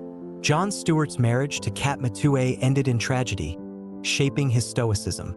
Kyle Rayner's partners, from Alex DeWitt's infamous fridging to Jade's return, reflect narrative shifts as much as character growth. Even Alien Lanterns form bonds, Kilowog mentoring rookies with paternal gruffness, Mogo communing planet-wide with Core. Arthur Curry and Mara embody regal passion. Their marriage defines Atlantis' politics, their love stormy but resilient, her fury balancing his brooding. Their child's death in Bronze Age defined Aquaman's grief for decades, a trauma often revisited, proof that royalty does not shield from tragedy. Relationships also fracture into betrayal. Terra seduces trust of Teen Titans, betraying them to Deathstroke, Judas Contract scarring innocence. Max Lord manipulates Justice League, forcing Wonder Woman's hand to kill. Jean Loring, Adam's ex-wife, commits murder in Identity Crisis, her breakdown transforming side character into tragedy engine. Friendships turn sour as often as they save. Yet bonds redeem too. Harley Quinn breaks from Joker's abuse, finding companionship with Poison Ivy, their love blossoming from subtext into canon. Booster Gold and Blue Beetle's friendship, comedic in Justice League International, deepens into one of DC's most beloved bromance. Loyalty surviving death and resurrection. Clark and Bruce, opposites, forge respect across suspicion, their friendship core to League. Diana bridges them when needed, the Trinity's bond itself treated as sacrament. Obscure loves whisper as well. Deadman mourns every brief possession as fleeting intimacy. Ragman's cloak binds him to souls who whisper affection and regret. Plastic Man raises daughter with surprising tenderness. Absurdist turned responsible. Animal Man's marriage to Ellen becomes central to his metafictional journey, love anchoring him even when he meets his own writer. The corridor of relationships proves that capes alone cannot sustain myth. Gods must ache, must fall in love, must argue, must betray, must reconcile. Romance and friendship humanize archetypes, betrayals sharpen drama, loyalty redeems despair. DC's universe is not merely about battles. It is about who waits at home, who forgives, who refuses, who holds hands while skies fall. In these bonds lies continuity deeper than timelines, the continuity of the heart. The corridor becomes a round table, a watchtower, a tower shaped like a T, a bunker beneath a mountain, because DC defines itself as much by collectives as by capes. Teams turn solitary vows into public covenants. They are the places where codes are argued, softened, sharpened. The Justice League begins with the simplest thesis. When invasion arrives, silos fail. Superman is the light, Batman the plan, Wonder Woman the conscience in steel. Flash carries messages between hearts. Green Lantern turns will into scaffolding. Aquaman speaks for kingdoms drowning off-panel. Martian Manhunter binds the room with empathy. Satellite-era professionalism gives way to Detroit growing pains, to International's humor and diplomacy, to unlimited rosters that treat Earth as a coalition. The League's real power is not the roster but the table, an architecture that forces gods to listen before they act. The Justice Society is origin myth turned living tradition.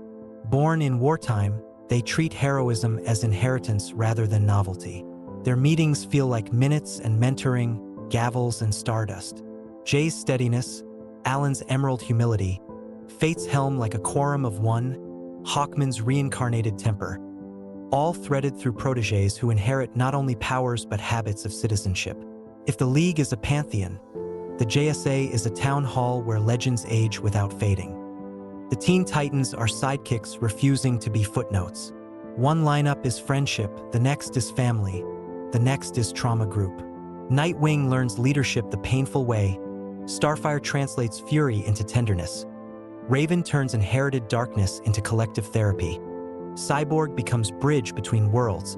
Beast Boy jokes as survival tactic. The Judas Contract breaks their hearts and hardens their resolve. Every reunion is therefore a recommitment ceremony. Titan's Tower stands because young heroes need a home that isn't a cave. Birds of Prey is tactics as sisterhood. Oracle maps the world in green pixels. Black Canary turns empathy into shockwave. Huntress aims at lines Batman won't cross.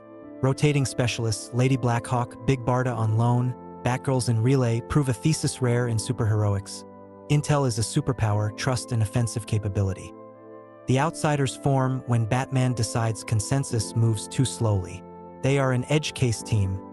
Geoforce Monarchy, Katana's Haunted Blade, Metamorpho's existential chemistry, Black Lightning's grounded justice. Their missions are the ones the League can't publicly touch, the ones that need plausible deniability and an absolute spine. The Doom Patrol is the wound that refuses to scab.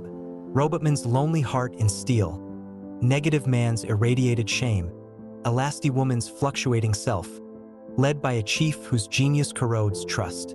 Their victories are paradoxes and their losses instructional. Being the world's strangest heroes isn't branding, it's prognosis. The Suicide Squad weaponizes expendability. Amanda Waller is not a supervillain. She's the state's ruthlessness in a blazer. Boomerangs, deadshots, harlequins, paroled into black ops, discover fellowship in the foxhole even as they swear they don't care. The bomb in the neck is the premise. The unexpected loyalty is the twist. Justice League Dark exists because magic requires quorum. Constantine's cynicism, Zatanna's responsibility, Swamp Thing's ecology, Deadman's gallows humor. Their cases are contracts, not battles, and the receipts are always paid in memory or blood. These are the missions capes can't punch. Across oceans and futures, other banners fly. Global Guardians prototype a planetary roster. Batman Incorporated exports a symbol. Legion of Superheroes makes teamwork a constitutional principle. Authority-style task forces test the edge of utopia by mandate. Checkmate plays chess with states while Stormwatch points the telescope outward. Every experiment rephrases the same question. How do you coordinate power without corrupting it? The lesson of the teams is simple and difficult. Solos save a city. Teams steady a world. At their best, they are accountability circles, translating myth into policy, turning lightning into grids and oaths into protocols. At their worst, they are committees with capes. But the corridor remembers their victories louder. Hands on each other's shoulders before the portal opens. Someone saying, I have the rear. A table where even gods wait their turn to speak. The corridor trembles with red skies and countdown clocks, because modern DC defines itself as much by its resets as by its stories. Crises are no longer anomalies. They are punctuation, each one reshaping the sentence of continuity. Identity Crisis, 2004, begins small, a murder mystery. Sue Dibney, wife of elongated man, slain. Brad Meltzer's script, Rags Morales' art, turns spotlight onto Justice League's moral compromises. The revelation that Zatanna once mind-wiped villains and even Batman to conceal rape of Sue by Dr. Light fractures trust at core. Identity Crisis shrinks cosmic grandeur into claustrophobic paranoia, showing that betrayals can scar deeper than antimatter waves. Infinite Crisis, 2005 to 2006, resurrects multiverse nostalgia and curdles it. Superman of Earth 2, Alexander Luthor Jr. and Superboy Prime return from pocket exile, deeming modern heroes too cynical. Their attempt to restore lost Earths brings cataclysm. Blue Beetle dies unheeded. Wonder Woman kills Maxwell Lord to save Superman. Batman doubts mission itself. When Connor Kent falls in battle, his death marks generational grief. The event ends with 52 Earths reborn, continuity fractured but stabilized. Nostalgia itself is rendered villain, proving no golden age can be restored without blood. Final Crisis, 2008, pushes further into metafictional dread. Darkseid falls through reality, anti-life equations spreading as viral despair.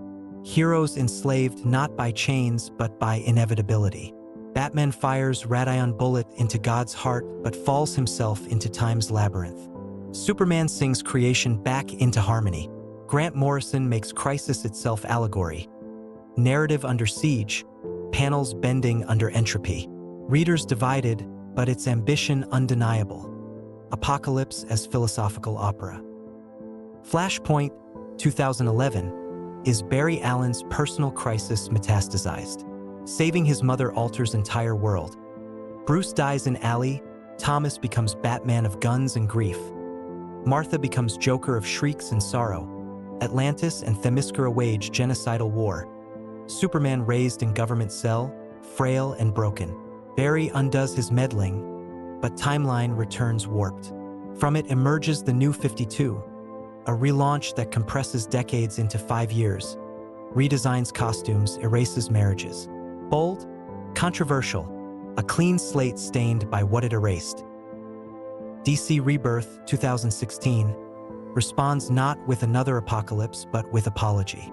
Jeff Johns' manifesto declares hope stolen by mysterious hand. later revealed as Dr. Manhattan's manipulation. Wally West returns from Speed Force, Heart of Optimism breaking dam of cynicism. Rebirth reframes continuity not as erasure but as recovery, promising that every story counts, every legacy matters, even if remembered imperfectly.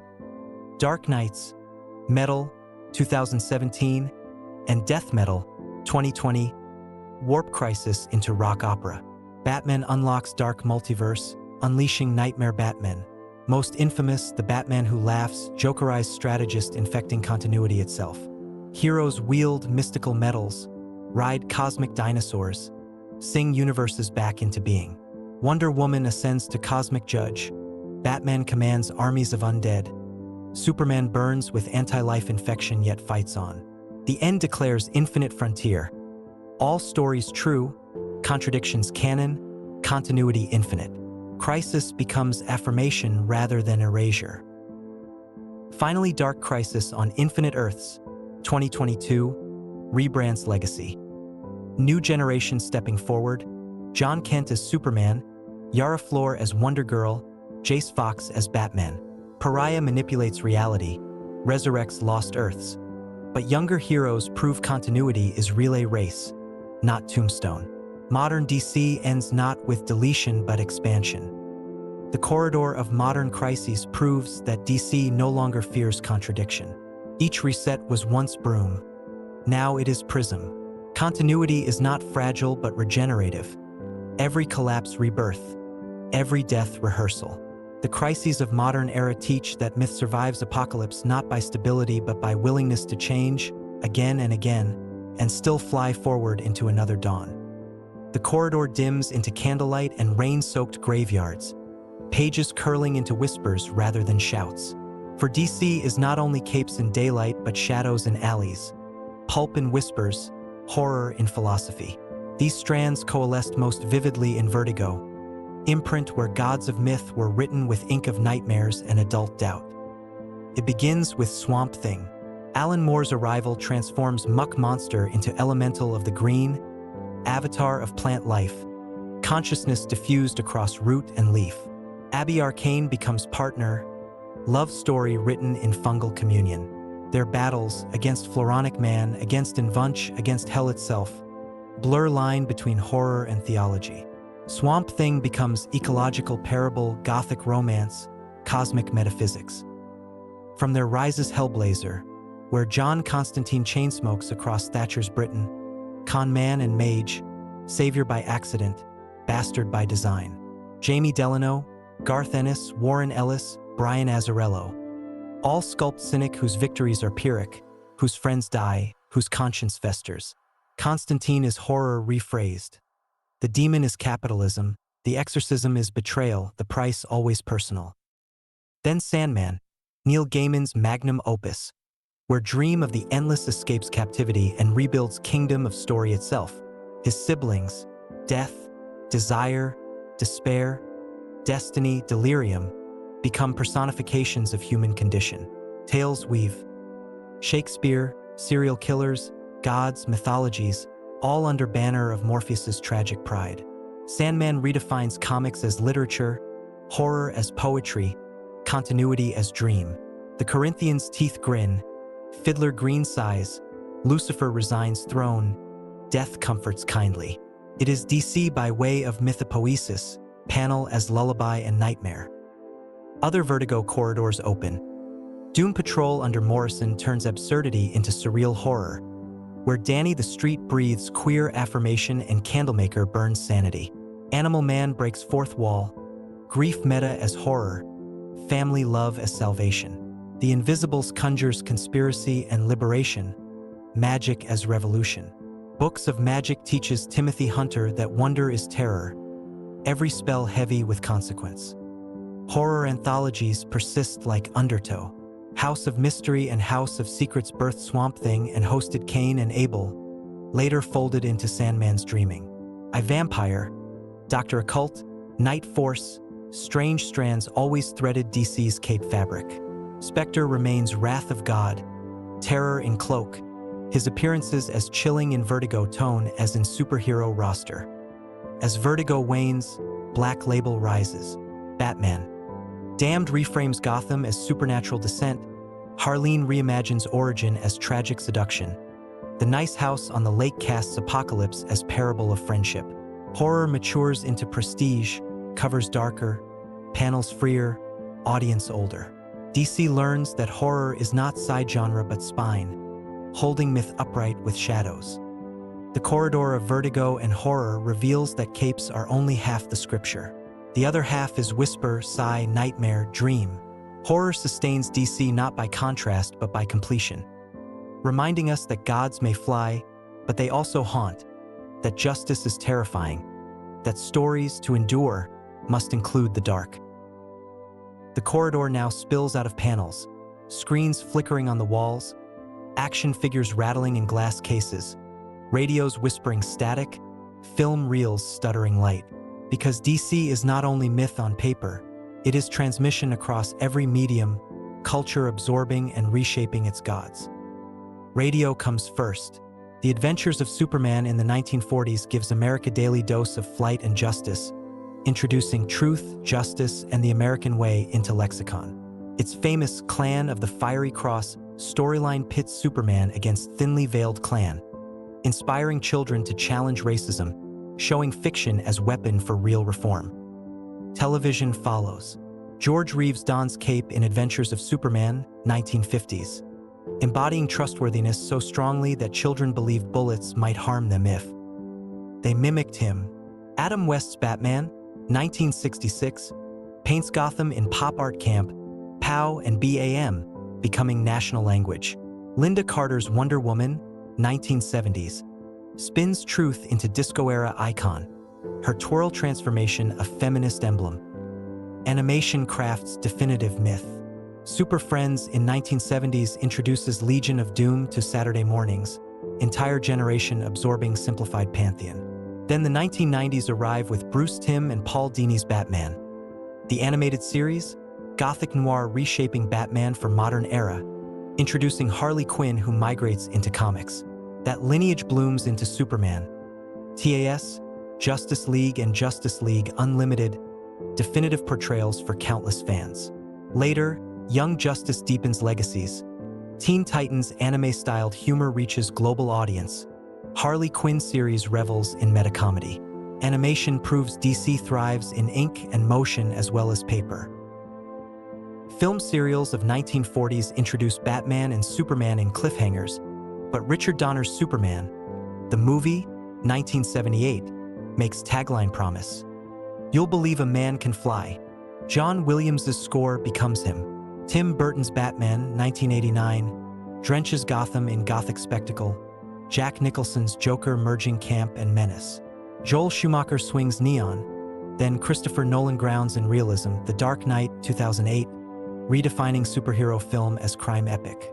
Zack Snyder reframes DC as operatic myth, divisive but ambitious, his Justice League embodying maximalist vision. Matt Reeves' The Batman, 2022, returns detective roots in rain-slick noir. Each iteration argues anew what Gotham means. Television in modern era diversifies. Smallville stretches Clark's origin into decade of character drama. The Arrowverse, Arrow, Flash, Supergirl, Legends, Batwoman, Black Lightning, creates television multiverse, crossover events mirroring comics, even including Ezra Miller's film Flash meeting Grant Gustin's TV counterpart. Doom Patrol and Titans push edgier tones, while Peacemaker balances satire and sincerity. Live-action DC proves adaptable. For every camp there is grit, for every soap there is satire. Games expand myth interactively. Injustice. Gods Among Us reframes Justice League as tyrants and rebels, story spawning its own comic continuity. The Batman Arkham series defines gameplay genre, its detective work and combat system now template. DC Universe Online allows fans to insert themselves into continuity. Even LEGO DC games parody myths while reinforcing their durability.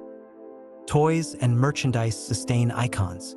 Mego figures in 1970s, Superpowers collection in 1980s, endless Mattel and McFarlane releases, each plastic cape training imagination.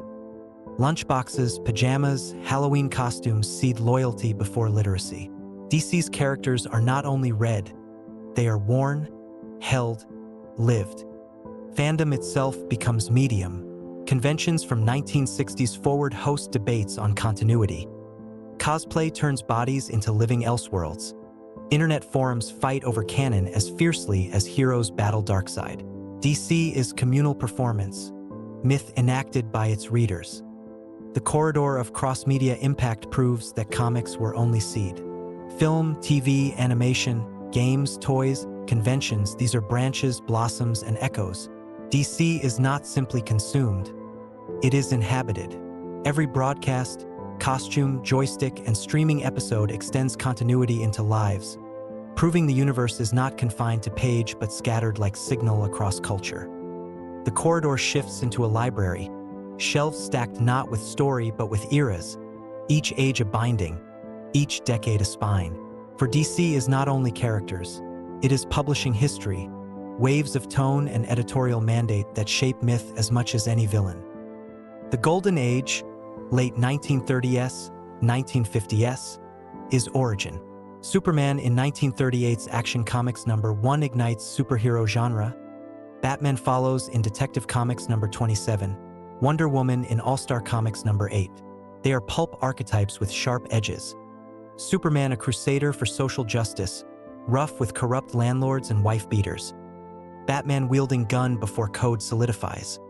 Wonder Woman teaching bondage allegory of liberation. War years fuel patriotism. Justice Society rallies as allied dream. But post-war, superheroes wane, crime and horror comics ascend. Senate hearings and Wortham seduction of the innocent, 1954. Accuse comics of corrupting youth. Comics Code Authority imposes censorship, neutering horror, softening violence.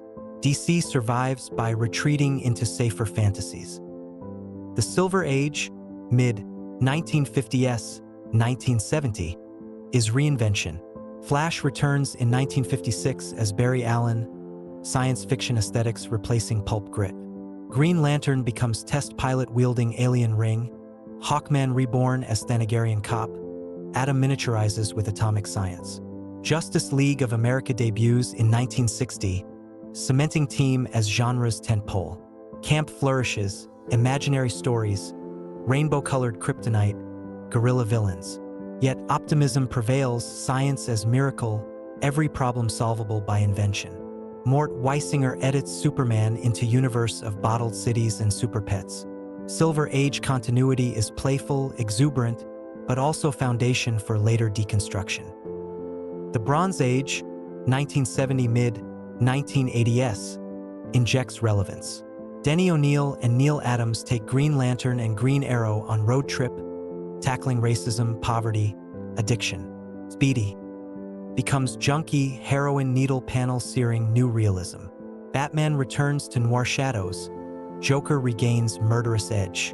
Wonder Woman loses powers briefly, then regains feminist myth. Horror revives in Swamp Thing, supernatural creeps through cracks of code. Crisis on Infinite Earths, 1985 to 86, closes Bronze Age with red skies, collapsing multiverse into singular continuity, clearing decades of clutter in editorial fire. The Modern Age, mid-1980s, 2000s, is deconstruction and experimentation. Watchmen and The Dark Knight Returns redefine superheroes as moral ambiguity and political allegory. Sandman reframes comics as literature. Vertigo imprint births mature line. Superman dies, 1992. Batman is broken, Nightfall. Hal Jordan falls, Emerald Twilight. Green Arrow replaced, legacies multiply. Grittiness becomes market expectation. Speculation bubble inflates then bursts in 1990s. Yet also innovation blooms. Milestone Media introduces heroes of color, imprint integrated later into DC canon. Elseworlds flourish, one-shots daring reinventions. The contemporary era, 2000s, present, is cycles of crisis and rebirth. Identity, Infinite, Final, Flashpoint, Rebirth, Metal, each event both narrative and editorial strategy. The New 52, 2011, relaunches with bold redesigns, divisive in erasures. Rebirth, 2016, apologizes, restores legacy.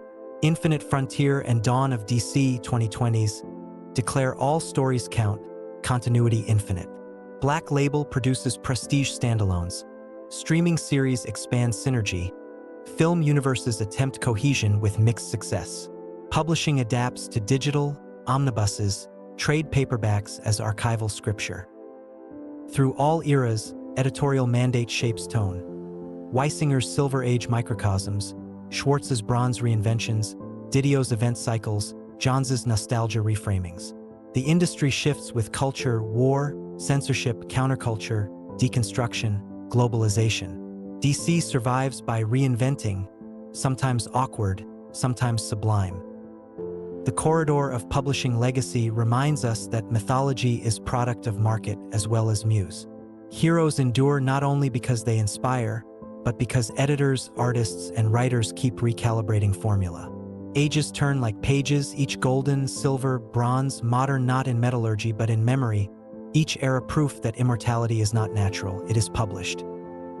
The corridor stills into cathedral hush, panels arching overhead like stained glass, each one glowing with scenes already walked. A rocket in Kansas soil, a pearl necklace in Crime Alley, bracelets deflecting bullets on a sunlit shore, scarlet lightning streaking through laboratory haze. This is the epilogue, the hall where all myths converge. DC's universe has never been one story but many, a chorus of contradictions sustained across decades. Gods dress as mortals to learn humility, mortals dress as gods to seize justice. The multiverse splinters, collapses, reforms, yet its essence never dies. Superman's compassion, Batman's resolve, Wonder Woman's truth, Flash's hope and speed, Green Lantern's will, Aquaman's burden, Martian Manhunter's empathy. Each iteration, each reboot, each Elseworld and Crisis is not erasure but hymns sung in variation. We have seen families multiply, Robins, Batgirls, Supers, Wonders, Flashes, Lanterns, mantles proving that legacy is immortality. We have seen villains breed dynasties of fear, crime syndicates as persistent as clans. We have seen gods of New Genesis clash with lords of apocalypse, oceans roil with Atlantis' memory, stars ignite with lantern rings, forests whisper with elemental voices. We have seen magic invert physics, horror crack optimism, metafiction reveal authors as characters and readers as witnesses. DC is not consistent, never tidy, contradicts, revises, retells. Yet within that churn lies its genius. Every story is true somewhere, every possibility lived by some earth. What was once marketing becomes philosophy. Hypertime ensures no tale wasted, every fan's memory valid. To read DC is to accept paradox, that truth and continuity are not singular but prismatic. Beyond page, DC becomes radio voice, television signal, animated legend, blockbuster hymn, video game quest, plastic figure in child's hand. It is culture itself wearing cape, mythology broadcast and reinterpreted. Conventions echo like temples, cosplay becomes liturgy, arguments over canon prove devotion as fierce as worship. At its heart, however, remain the simplest symbols: an S for hope, a bat for vengeance, a lasso for truth, a lightning bolt for optimism. These icons endure wars, reboots, scandals, even apathy because they answer primal needs. To believe strength be just, to believe wounds can heal, to believe darkness can be fought, to believe tomorrow can be brighter. The corridor of epilogue ends not in wall but in open sky. Continuity is spiral, mythology unfinished. Every writer is custodian, every artist cartographer, every reader co-creator. DC's universe is not static cosmos but living scripture, always dying, always reborn, always inviting us back to witness another dawn. And so the retelling closes here, though truly it never closes. Because somewhere a rocket still falls, a pearl necklace still breaks, a young woman still raises bracelets to sky, and always, in every world, someone pulls open shirt to reveal a symbol that means the story continues.